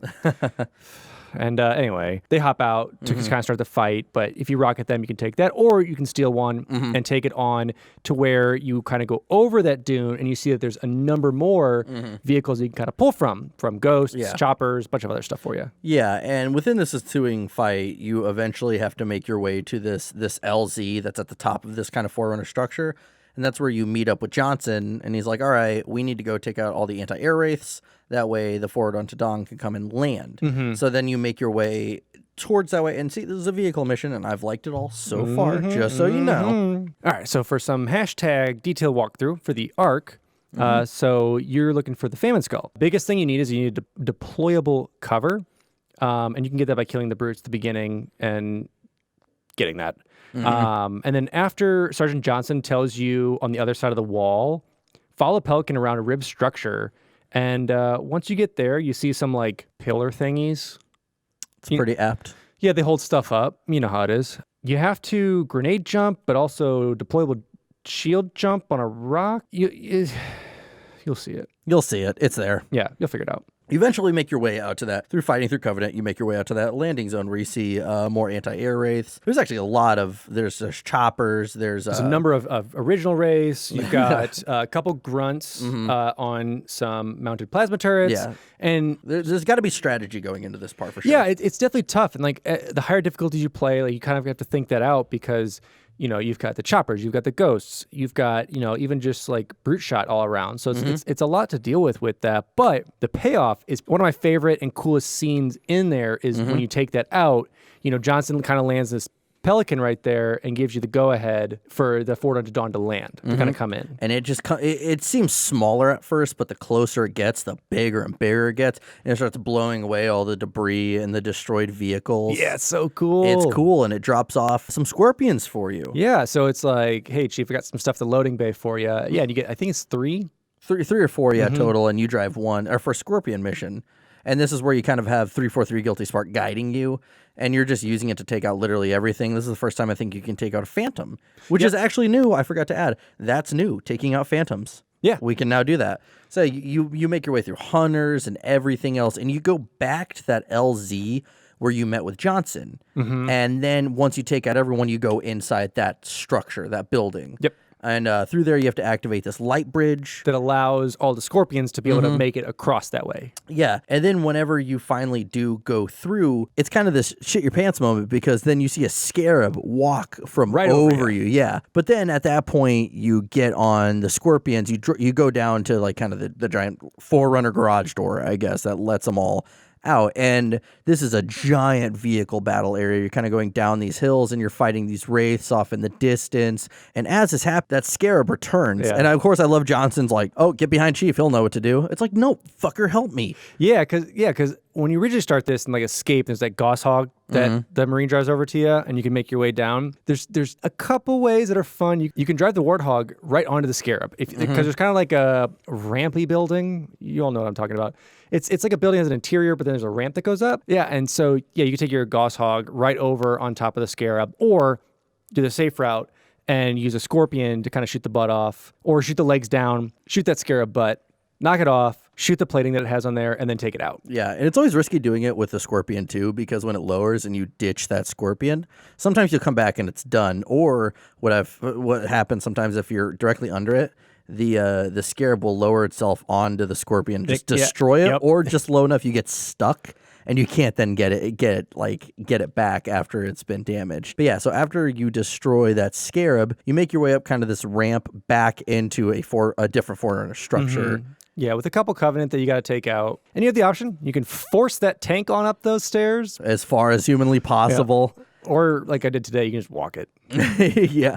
So as Guilty Spark tries to open this door with his blue beam, you have a Marine come. He's like, oh, I can take a peek at that if you want. I'll take a look. And he zaps the shit out of Yeah, you. Spark just looks at him and zaps, and he's like, what the hell? And so Spark opens it and gets you through, and you make your way through. And this is where we come across a room as we're making it through. And there'll be plenty of rooms around here. Yeah, lots of rooms. As we may say, with our hashtag detailed walkthrough. So what you want to do, there's rooms. Above that, you'll need a grav lift to shoot you into that room. And once you're there, Cowbell Skull. Cowbell Skull, just so you guys know. Just so you guys know.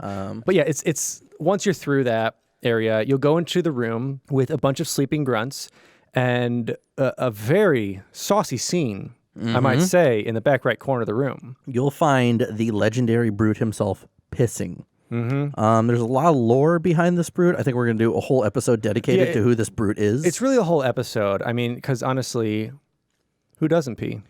Because that's the big thing, and that's what we want to find out. So yeah, so always kind of like I never expected that as a kid playing this. You're like, whoa, like why is this brute pissing? Yeah, it's kind of like a funny, weird moment of it because yeah, you have a bunch of like, I don't know, 8 to 10 sleeping grunts around, and then this dude in the corner is peeing, and it's like one of those times where you can just kind of go up and wallop him in the back. Yep.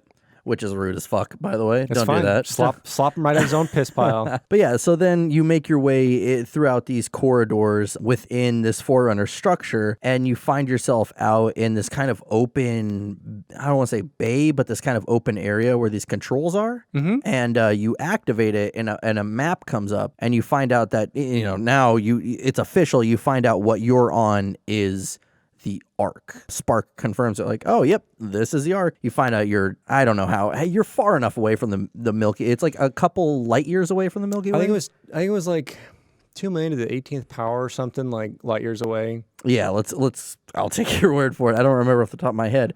But then the Covenant come and they attack. So you have to make your way back in the structure and make your way towards this LZ. And this is really cool because you want to talk about that brute pack mentality. You make your way out into this kind of the same open area that you were, and there's a chieftain just kind of like resting on one knee waiting for you, and there's a group of brutes surrounding him. So basically, it's a one-on-one battle. It's like, all right, like let's see who's the best here. You take him out, and then you take out the rest of the brutes too. Again, I thought that part was so cool. But yeah, so then once you defeat all the brutes in the surrounding area, then Johnson's Pelican comes down, but then you see all these sentinels come up. and everyone starts freaking out. But 343 Guilty Spark is like, nope, don't worry about them. They're fine. But yeah, so once you realize that those Sentinels are safe, Chief gets on the Pelican and the mission ends.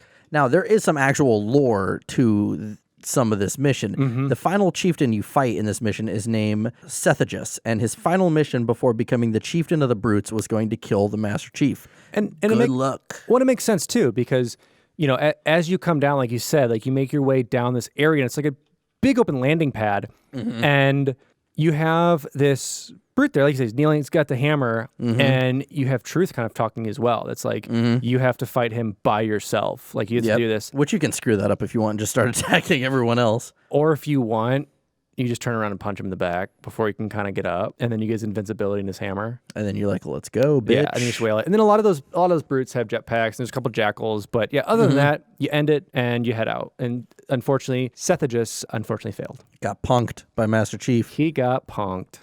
So now let's move on to the Covenant. Breach the barrier, stop Truth. So this is the mission where you hear, that dun dun dun dun dun, like awesome. And you and these elites in the UNSC, it's just this cool kind of formation. They're coming cool squadron, in. yeah. Yeah, and so you learn that there's these 3 barrier generators.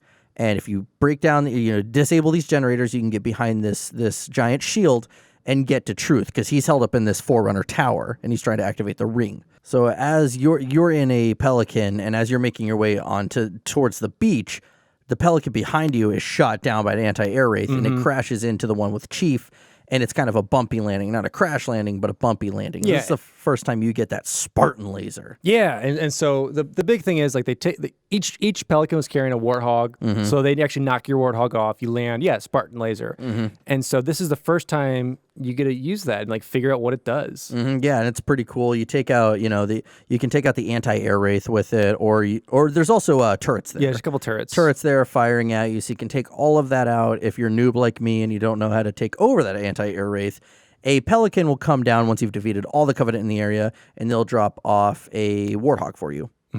And so then you have to then make your way up this kind of hill towards this kind of beach mini pond area. Yeah, I would say so. After fighting through a bunch of Covenant. It has a waterfall. That's waterfall number, I think, 3. So if you're waterfall tracking, there you go. Almost every mission has some kind of water in it because of like the advancements they had made with water textures in Halo 3. So they wanted to put it everywhere. Yeah, you want to show it off. You want to see like the splash that happens when you drive through it. You want to see reflections. You want to see all those things. So yeah, it makes sense. And so you make your way down into kind of a ravine, probably ravine area, valley area, and this is where you now stumble into some Prowlers again, a Wraith, and turrets, and a couple other enemies all around. Yeah, I like this mission a lot, but it's definitely, this is a complicated part. But once you get through all of that, you make your way into the Forerunner structure, fight through more Covenant, and you make your way up into this elevator to take out the first shield barrier. And each of these is very similar. So this is each of these 3 shield generators. So it's supposed to be you, Arbiter, and Johnson, each taking one out. Yeah, all into these different teams, which Johnson and a team, we already know what's going to happen. Yeah. One thing I will tell you, that's if you are struggling, if you're a Jesse and you make your way up to the Chieftain, just keep your Spartan Laser. And just take that bitch out. And just take a one shot on him. But yeah, so yeah, you make your way into the structure, and there's 2 options. You can kind of grenade jump and move barriers around to kind of skip a chunk of the level, or you have to kind of wheel your way around onto this elevator. Yeah, but once you get up to the top, there's a chieftain and a pack of brutes. When you take them all out, then you shut down the barrier at these controls, and then instantly Arbiter, because of course it's like Arbiter, his gets done immediately after yours. Second place, of course. But yeah, so then all of a sudden you learn like, Johnson's been captured. Yeah, because Johnson's like, oh, wait, we're under fire, we need this, and da-da-da. Yeah, so maybe not captured yet, but they're under fire. So then you have to make your way to that 3rd tower. You have to go out to the very front, kind of that beach area where the mission started. Yeah, where you got your Warthog. Yeah, and then you get Hornets, though, for the first time. And this is the first time we truly get like an actual aerial battle from Halo. And throughout all of this, you're fighting a lot of Banshees, and then even on the ground, there's some anti-air wraiths that you have to battle as well. After fighting through a bunch of Phantoms, Banshees, and anti-air wraiths, you make your way to kind of this tower structure area where Johnson was originally supposed to be before he got punked. So You take out all the Covenant there, but there is this kind of tower up the front. The Thunderstorm skull is up there. So that one's actually pretty straightforward.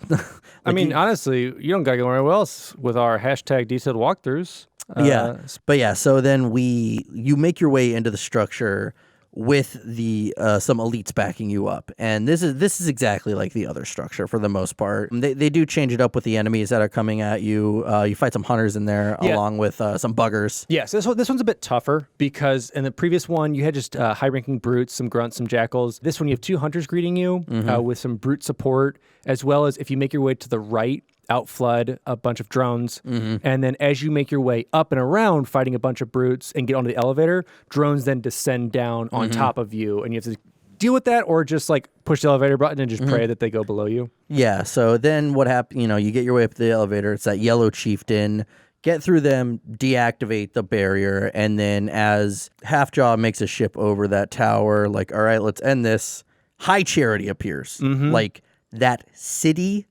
that Covenant city from Halo 2 just appears, and it's got that that flood stench you were calling it earlier. Yeah, he's got that stanky stench. Yeah, that stanky stench. Then it shoots off some flood turds. Yeah, some flood pods, and it appears in the room that you're at. Yeah, it actually pierces the glass. And to go back just a little bit, I believe when we're fighting that chieftain, this is the first time that we see Invisibrutes. Yeah, there are some invisible brutes in there, which you're like, what the hell? Yeah. Yeah, but then you have to make your way down outside, fight through all these flood. You have to make your way to where the beach is, where that tower is, and the UNSC will drop off a scorpion for you. Yep, drops a scorpion, you get a warthog, and a mongoose. So you get the whole family. And you have this kind of reminiscent thing that you're going into kind of this snowy terrain, like you're on Assault on the Control Room. Exactly, and it's the same type of deal where you're fighting the flood, you're fighting the Covenant, and you're kind of making your way through, very reminiscent to the last 2 stories of kind of having that same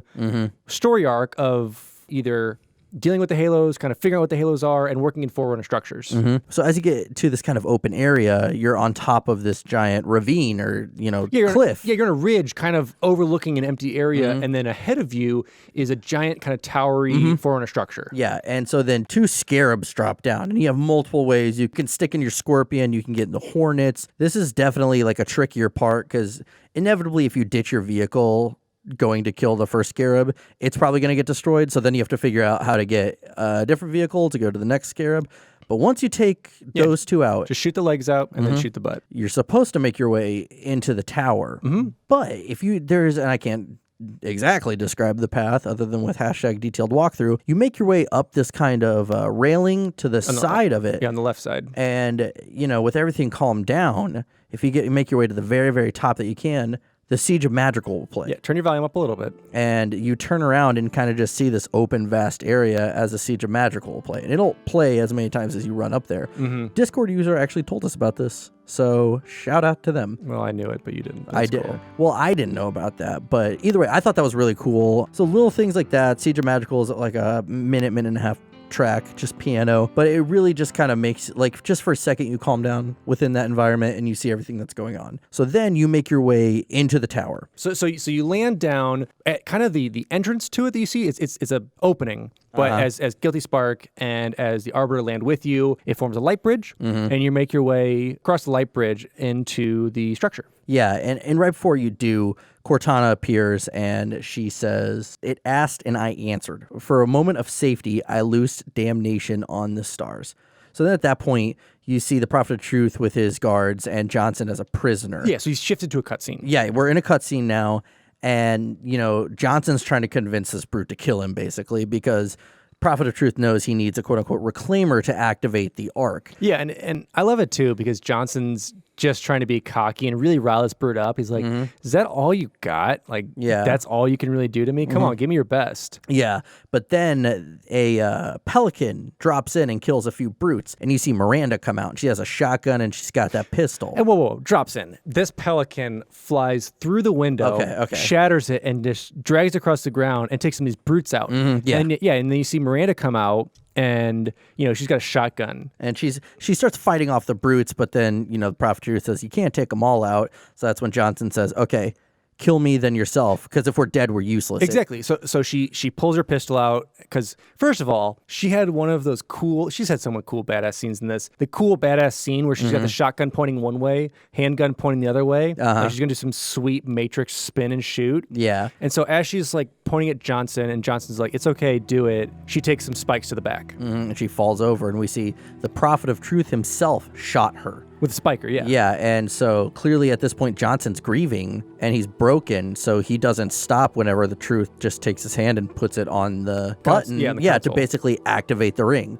So at this point, Arbiter and Master Chief have to now make their way to Truth. As they're about to, 2 flood forms appear, and we're like, listen, enemy of my enemy, friend, kind of thing. So you team up with the Flood to stop Truth from activating the ring. And there's this very long hallway and a few like corridors that you have to go through to get to Truth. Yeah, it's basically very reminiscent of the bridge in CE, where you're kind of there's like a center point that kind of like blocks the way a little bit, and like little alcoves of it. Yeah. You take the bridge, then you get to like certain like control rooms, little rooms between it, and make your way all the way across. Now there's there's these giant light rings that are in the center. I'm not gonna say the combination because you got to figure that out on your own. But if you go through these rings a certain way, you're gonna get the "I would have been your daddy's skull." It's like you have to go through like the 8th ring, the 2nd ring, and 4th ring. Not in exact order. Don't tell them. It's hashtag teaching walkthrough. So you understand what we're saying. And obviously, we want you to experience it just like everybody else. We don't want to reveal too much of it. Exactly. But yeah, jump through some rings, get to that, and then up here on the light bridge is "I would have been your daddy's skull," which is one of my favorites. And then you finally make your way, and you see that Truth is just kind of like laying there crawling because the Flood have taken everyone out. We also see Johnson carrying Miranda, or no, He's on the Johnson. ground with her, yeah. Johnson's on the ground, closes her eyes, and says, stop this. So the Arbiter makes his way to Truth, and you can see that Truth is starting to become the Flood. But before that can happen, he says, "I am Truth, voice of the Covenant," and that's when the Arbiter says, "So you must be silenced," and stabs him in the back. And you hear the violin screeching in the background. It's like It's like gurgling death too, which is great. It's such a theatrical moment. Like it is like, oh, thank God, it's finished. It is, and it's great too because at the same time you have Chief deactivating it, which is always such a mystery to me too. Like it's just like, I guess I just put my hand here again. All right, now it's done. Yeah, cool. So after he deactivates it, and after we let the Prophet of Truth kind of slip onto the ground, then we have Gravemind kind of bring his tentacles out. Yeah, cool. Because then Johnson carries Miranda to the Pelican, and as they're going to start to fly out. Yeah, the Gravemind's tentacles come out. So then you grab onto the Arbiter, or you grab onto the Pelican, Chief does, and then the Arbiter grabs onto Chief. But then Gravemind's tentacles knock you two off, and you have to make your way now back through that long hall, or like that long bridge, way.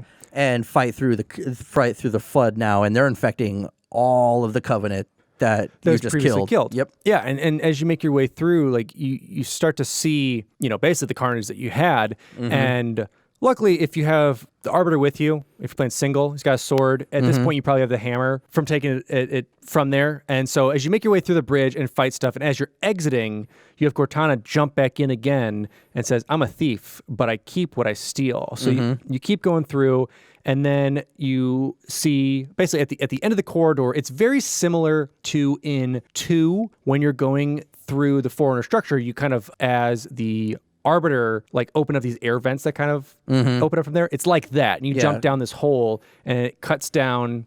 So the cutscene starts. So cutscene starts. Yeah, and Chief actually sees Cortana walking towards something, and so he goes towards this kind of control panel, and he hits it, and all of a sudden we see this kind of window open, and we see a ring emerge from the center of the arc. And I like that Chief just all he says is, "How long have you known?"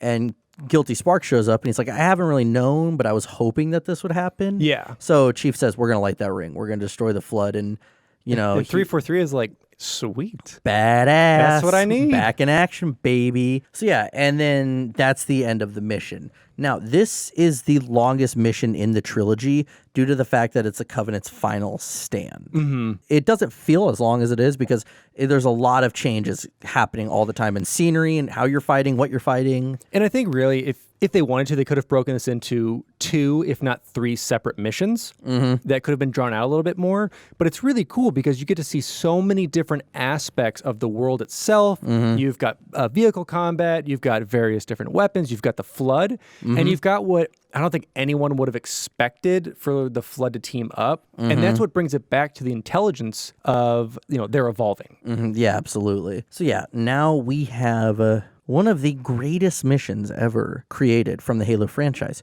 Cortana. Cleanse High Charity, save Cortana. That was sarcasm, by the way. No one likes this mission. I was double checking with you because you hate vehicle missions and you must love Flood missions. Yeah, so we see that Chief takes a Banshee into High Charity and he lands in there and begins a search for Cortana. Now, I know that we kind of have this wash, rinse, repeat, or you kind of get lost within some campaign missions. This is one of them. This one, you get lost, you get confused, and it's really kind of almost difficult to give you an accurate walkthrough of it. I really enjoy this mission, though. Not so much for... I'm not a big fan of the Flood. I think Halo 3 did the Flood the best. Because it made them easier? One, that, but I do like the different forms they get. I like that it's not just fat blobs all the time. No, but I really enjoy it because it does make it very hectic. And it makes it like you kind of are lost in there. And they've really done well with the Flood for this one. Whether they made it easier or not, they at least made it feel overwhelming every time you run into Realistic. Realistic. Because you're going down dead ends in these corridors. Yeah, and it's just however the Flood formed in there. Yeah. Whether it's intelligent to form that way or not, it's still really cool. And you see some more buttholes. Yeah, make your way through a lot of buttholes. But yeah, as you make your way to the heart of the city, you're searching for Cortana, and the Gravemind begins to taunt you and speak with you. And then as you're even and also on top of this, you see Cortana like crying and breaking down. So you're really kind of like worried at this point. You're like, can I save her? Is the Gravemind going to get to her? And I think what I really, really enjoy with that too is that this kind of happens with anyone who's trying to be more than they are. They may get angrier or louder. Like the more that you know about it, the closer that you're getting to like defeating them. Yeah, and you see that. You see like Gravemind, like he like keeps throwing your FOV way out, but then like it's shakier and shakier and even angrier, like just more like intense in the voice, which is cool. Yeah, he's starting to get pissed because he's like, wrong way. You play the hot and cold game. You're like, cold. I swear, bro, you're cold. Yeah, go that way. So yeah, you make your way through more and more corridors. Definitely like the scenery is pretty beautiful, seeing like what's happened to High Charity. Yeah, it's really grotesquely beautiful. Yeah, and you have like these kind of sacks on the wall that if you hit them, they explode and infector forms come out. But overall, like there's not that many unique places within here. Well, I guess what I really like is some of the hidden weapon alcoves. I think one of my favorites is, so there's eventually like a service tunnel, I guess you would say, that has like an opening you go through.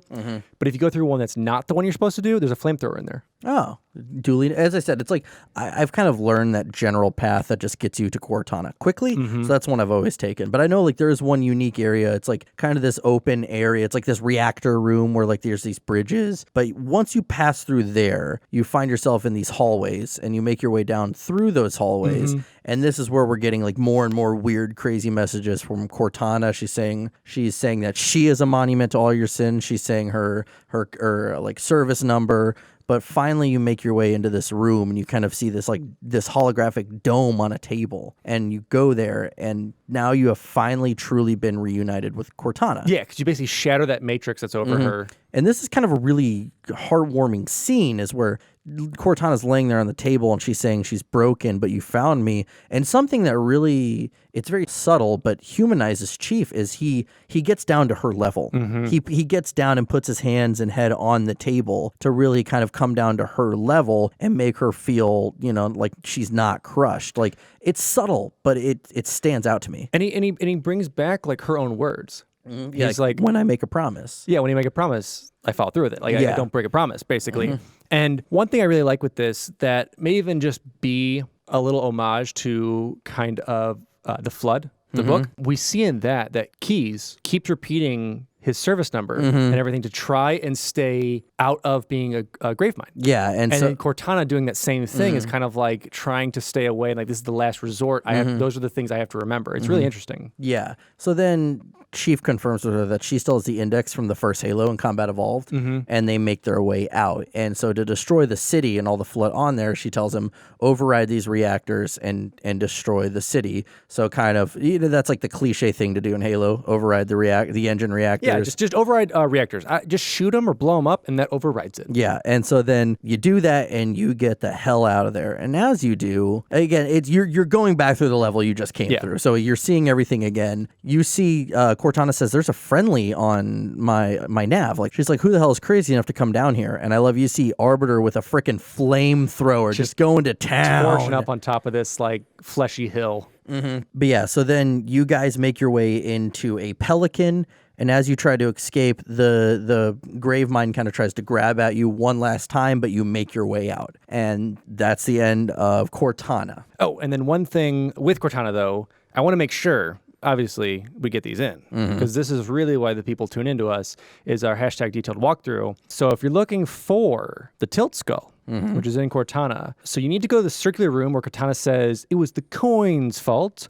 You also find a terminal there. Yeah. Spoiler for it. I wanted to make you strong, keep you safe. So what you'll do is you'll jump around a bunch of different walls, and then you'll see some flood material. And then underneath this platform near the terminal, you do that, and then you walk up the extruded flood tentacle on there, and you get the skull. Yeah. So some trivia about this mission is this mission was gutted and completely rebuilt in about 3 weeks, only a few months before the game would launch. And I know I have my negative opinions about this, but this mission would go down as one of the worst missions in the franchise, and a lot of Bungie developers even agreed with that. They said, like, this mission was rushed, we just had to get through it. This level was designed to mirror aspects of High Charity in Halo 2, but during its redesign, part of the level was used in Floodgate, so it kind of all worked out. And I can understand why people don't like this level. I mean, it's definitely understandable because, like we said, it is confusing. It's tough. It's some jumping puzzles, like very minute jumping puzzles, but if you are going for like the tilt skull, it's obviously a couple, which is fine. For the skulls, I'm fine with the jumping puzzles for those.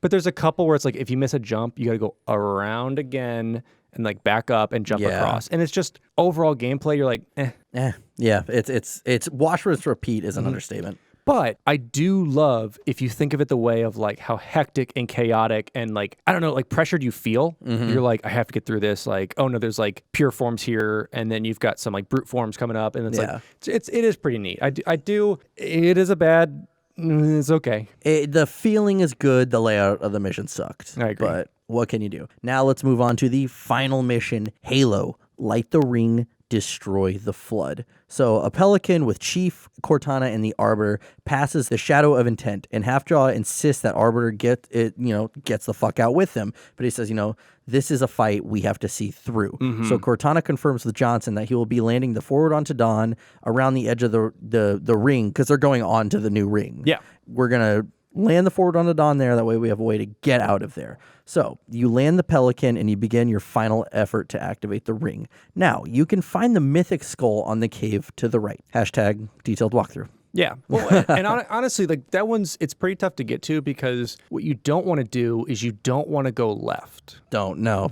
Common misconception, friends. Do not do that. Go to the right. Yeah. Not straight, but to the right. Now, you head to the control room where you can activate this ring, and it's very reminiscent of Assault on the Control Room in Halo Combat Evolved. You see that giant tower that you have to make your way up to. But as you go, all these flood pods start coming in, and it's like randomly generated weapons with these floods. So some of them have a rocket launcher, some of them have a gravity hammer. And randomly generated to a point. It depends on your difficulty, because otherwise it's the same weapons for each. Yeah, but it's like unexpected that they're just holding whatever. They're like, cool, here's a gravity hammer, here's a shotgun. Like, doesn't matter, you're kind of screwed there regardless, like looking at it at the perspective of like a regular person, I guess. But you fight through all these flood and you start making your way up the tower. Yeah, and the tower is very reminiscent, and it's the same exact tower that you're kind of going through in CE and 2, that you kind of make your way, actually very reminiscent of CE, when you make your way, and you have to kind of like snake your way around. So you have to go from like the right side, kind of under a walkway to the left, and up and up and up.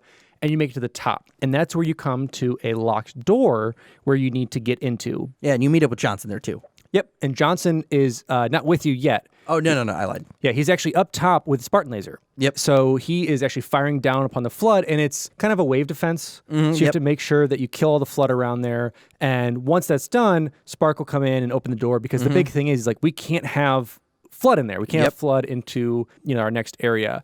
One cool thing you can do, though, if you want, if you're able to jump on the doorway and then jump on a pillar next to it, you can actually jump over the snowbank where Johnson is and just hide behind him. There you go. And wait for him to do what he does. There you go. But yeah, so once you wipe out all the flood there, you make your way. The door opens, you make your way into the control room, and you see, Johnson's talking to 343 Guilty Spark, saying, hey, how's everything looking? He says, great. And so Johnson says, okay, let's light the ring. And he's like, well, you can't light it just yet. Like, it's going to be ready in a couple days. It's not done. Yeah, it's like a premature firing is going to destroy the ring. And Johnson's like, who cares?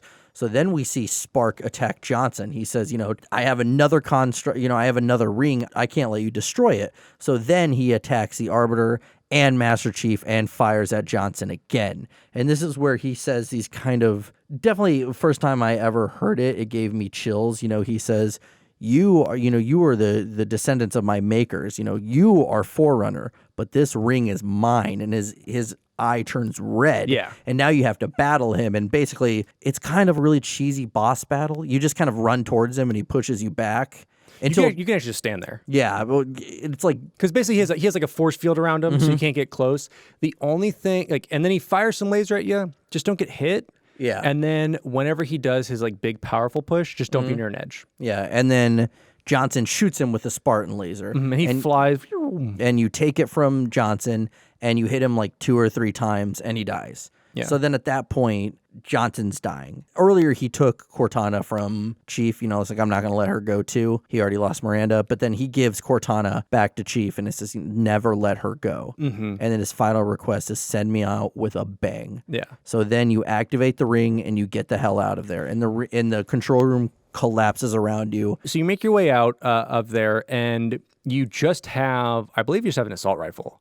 Yeah. When you exit, and you make your way around, and you eventually pick up a plasma rifle, whether you like it or not, and you make your way out to where you came in.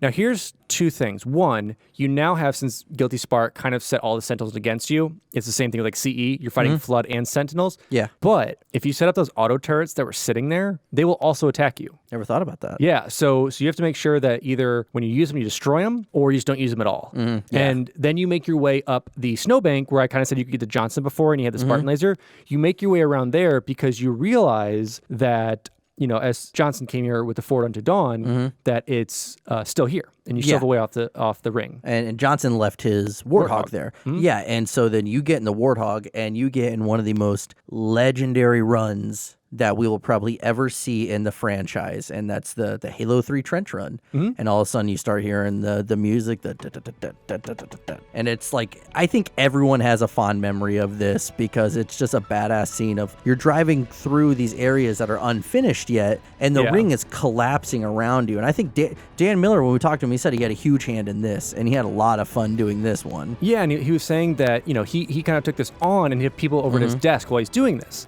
And every time people would fail and it would be too hard, he'd have to actually go in and custom code each piece that fell, each tower that went. And really interesting to see like really what went into this trench run to try and live up to that Halo CE first one. Yeah, and you go through. I know that you can find the grunt off on a ledge there, the hidden grunt that was like in Halo CE, and he makes fun of you for being kidnapped as a child soldier, but then says, "Hey, if you save me, I'll polish your helmet." And then he says, "I have the fist of Rukt." Which, by the way, I think that's one of the only times we actually hear that in the game said. So I got like really excited. I was like, "Ooh, fuck yeah!" Yeah, that's pretty sweet. But then once you make your way out. It's a wash, rinse, repeat thing. You just go through these kind of tunnels, these ramps. Finally, after this badass run, you see the Forward Unto Dawn in front of you, and you hit a ramp and you go inside the Forward Unto Dawn, and we see an amazing cutscene afterwards where it's. The Warthog flips and you see the Arbiter and Chief fall out of it. And as they both get up to go finish this, they kind of give each other that nod. And the Arbiter makes his way towards the front, and Chief puts Cortana in kind of this pedestal, but he almost, as the Forward Unto Dawn is fleeing its way out towards the portal, Chief almost falls out. He eventually saves himself and crawls his way back up. And we see kind of that really cool shot of him standing up, looking at her with the arc in the background. And he finally sits down by the podium, and she says, if we don't make this, and he says, we'll make it. And then she says, it's been an honor serving with you, John. And that's, I think, the only time in that Bungie trilogy we hear him called John, which I think is kind of really heartwarming moment. So then the narrative changes, and we see, Lord Hood giving a speech at a memorial several months later. And it flashes back to show only part of the Forward Unto Dawn crashing into Earth's ocean. Yeah, as he's kind of giving a speech about, all we've lost for this war. And it's really cool because when you first initially see it, you're like, what's that chunk of space debris? And you have these Marines or, engineer Marines, whatever you want to call them, go out and they cut a hole in the ship and the Arbiter pops out. They're almost kind of surprised to see him. Yeah. But no Chief. Yeah, no Chief. And so it's Hood giving this speech honoring the dead. And so, by the end of it, they give the 21 gun salute, and Hood meets up with the Arbiter and says, listen, I can't forgive you for what you did, but I thank you for standing by him till the end. And they shake hands, and he says, it's hard to believe that he's gone. And then the Arbiter looks up and he gives that kind of famous line, were it so easy. Yeah. And at that point, then the Arbiter makes his way into the ship and talks to Halfjaw. Yeah. So he makes his way over to this Covenant dropship you see come in. Yeah. And gets on there and is talking to Halfjaw, and Halfjaw's, saying, I really want to see what our home is like now. Yeah. He says everything's so different without being under the prophets. And so they make their way back home. And then you see that this memorial on the very edge. It's like a pelican wing? Is that I what think it is? so, yeah. And you see all these faces on these pictures of these faces, including Miranda and Johnson, and you see 117 scratched on the side. Yeah, and then a message appears on the screen from Bungie. You think this is the end of the game. And the message says, thanks to the player for playing Halo 3, and thanks for being a part of the engine that drives us towards our ultimate goal of world domination. Thanks for giving Bungie a community that has kicked ass throughout the years and will continue to kick ass for many, many more. Love, Bungie. And then so after this, screen goes to black, and we're done. Yeah, we have some credit. You think, okay, that's cool. We have some credits. You think that's it. And after the credits, we see the back of the Dawn. The front made its way into Earth's atmosphere through the portal, and Chief and Cortana remain in the back, and it's been split in half. Yeah. Cortana, states like, we did it. Holy shit, we did it. We won. Yeah, and Chief's kind of skirting about because he turns on his headlamps and is kind of going about the ship and seeing, and you see basically where that soldering line almost was. Yeah. That's kind of just letting stuff vent out. And, then Chief starts to go across the ship and, he's like, we're lost in space. It could take months or years. So Chief decides to find a cryo chamber, which is where we see. Yeah, cryo tube. And he says, Cortana says, she's going to miss him. And Chief says, wake me when you need me. And the franchise, or at least this trilogy, ends as it starts with Chief in a cryo tube. And, that's it. So let's talk about, that's the end of the game. Or at least that's the end of the game from easy to heroic. So a little bit of some trivia on this one. The map you drive on for the final Warthog run is the same map in the Silent Cartographer in Halo CE, which that's just so lazy, Bungie. Reusing map design. It's so lazy. Come on, guys. Yeah, you're only custom designing every different piece in the map. You know how it is. Yeah, and that grunt at the very end that you find, this was actually an idea from Joe Staten, Paul Bertone, and CJ Cohen. Also, if you go all the way into that cave to the right at the very beginning, you can also find some structures that are very reminiscent of Halo Combat Evolves, the structures within Assault on the Control Room. And you'll also find that Jason Jones Easter egg where he's in shorts, where I think Eric said he was like mountain climbing or something that day. So yeah, you can find that there. Jason Jones, actually, he didn't have a huge hand in Halo 3. He really just oversaw a lot of things, but he did help work on the flood attached to the tiles that were flipping and falling. Oh, so, cool. So that's just something Dan kind of let us know, and I think that was really, really cool. Yeah, and so if you made your way through all this, and you're not a Jesse or Alex, and you actually did this on Legendary, you actually get the Legendary ending. Yep. And the Legendary ending shows the Forward Unto Dawn, so the chief portion of it, slowly make its way towards a mysterious planet, and it starts to light up at the side of the ship. And then the screen fades to white. And that's it. That's officially the end of Halo 3. Now, some additional trivia I do want to throw in this before we wrap up this episode is that the final Easter egg was found in 2007 in this game. I know 2017. 2017, yes, sorry, 10 years later. It wasn't all in the same year. Yeah. And we talked about some Easter eggs, and there are dozens of them, but the final one was found in 2017. During the loading screen, you must press down on both joysticks on December 25th. In the ring, the words "Happy Birthday, Lauren" will appear in the ring. This was a message from developer Adrian Perez, who put this in the loading screen for his wife. I love it. Yeah, I mean, I wish I was a good developer and had my hands in one of the most famous games of all time, so I could do something romantic. Exactly. But I can't. So yeah,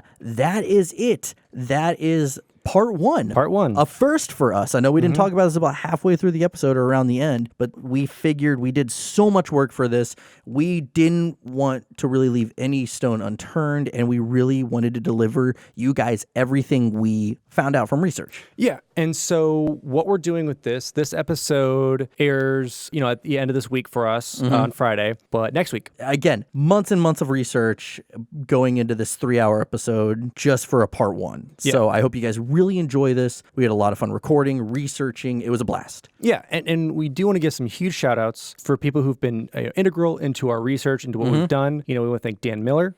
We want to thank Eric Arroyo. And we want to thank a lot of you Discord users and Instagram users who gave us some things that you wanted to see, some things that we may have not known. Yeah. And just in general, you guys being excited to listen and hear us and have some fun with us. Yeah. And, as always, we're on all social channels, Twitter, Facebook, Instagram. We are on YouTube as well. Give us a sub there. You can follow us on SoundCloud. And we're on just about every podcast platform you can think of. Yeah. And if for some reason we're not on your one that you enjoy, that you listen to, let us know. We'll try and get there for you. Yeah. There's been several times we've had people say, well, why aren't you on this platform? And within a few days, we're on that platform. Yeah. So all you have to do is tell us, and we're more than happy to be on there because we want to be, we want to have every outlet for you to be able to listen to us on. But yeah, so that's a wrap for this episode. Let us know what you think about it, or if there's anything else you want to hear possibly in the second part. Join our Discord, because if you really want to hear a certain thing, you can always get a hold of us there.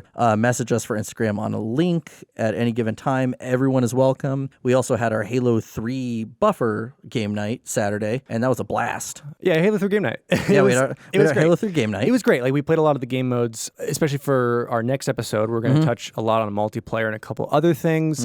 We kind of want to keep all that not under wraps, but we don't want to spoil a lot of the settings we have coming up for our next episode for you. But yeah, thank you all who come and play with us. Everyone is always welcome, whether you are a sweaty competitive player or whether you're just picking the game up for the first time. Like, we just have some fun. We answer all your guys' questions, and it's just been a great community to build with. So we're happy to have you. Yep. And with that, I am your host, Jesse Reiners. And I'm your host, Alex Kendall. And thank you for tuning in to Finish the Fight, a Halo podcast.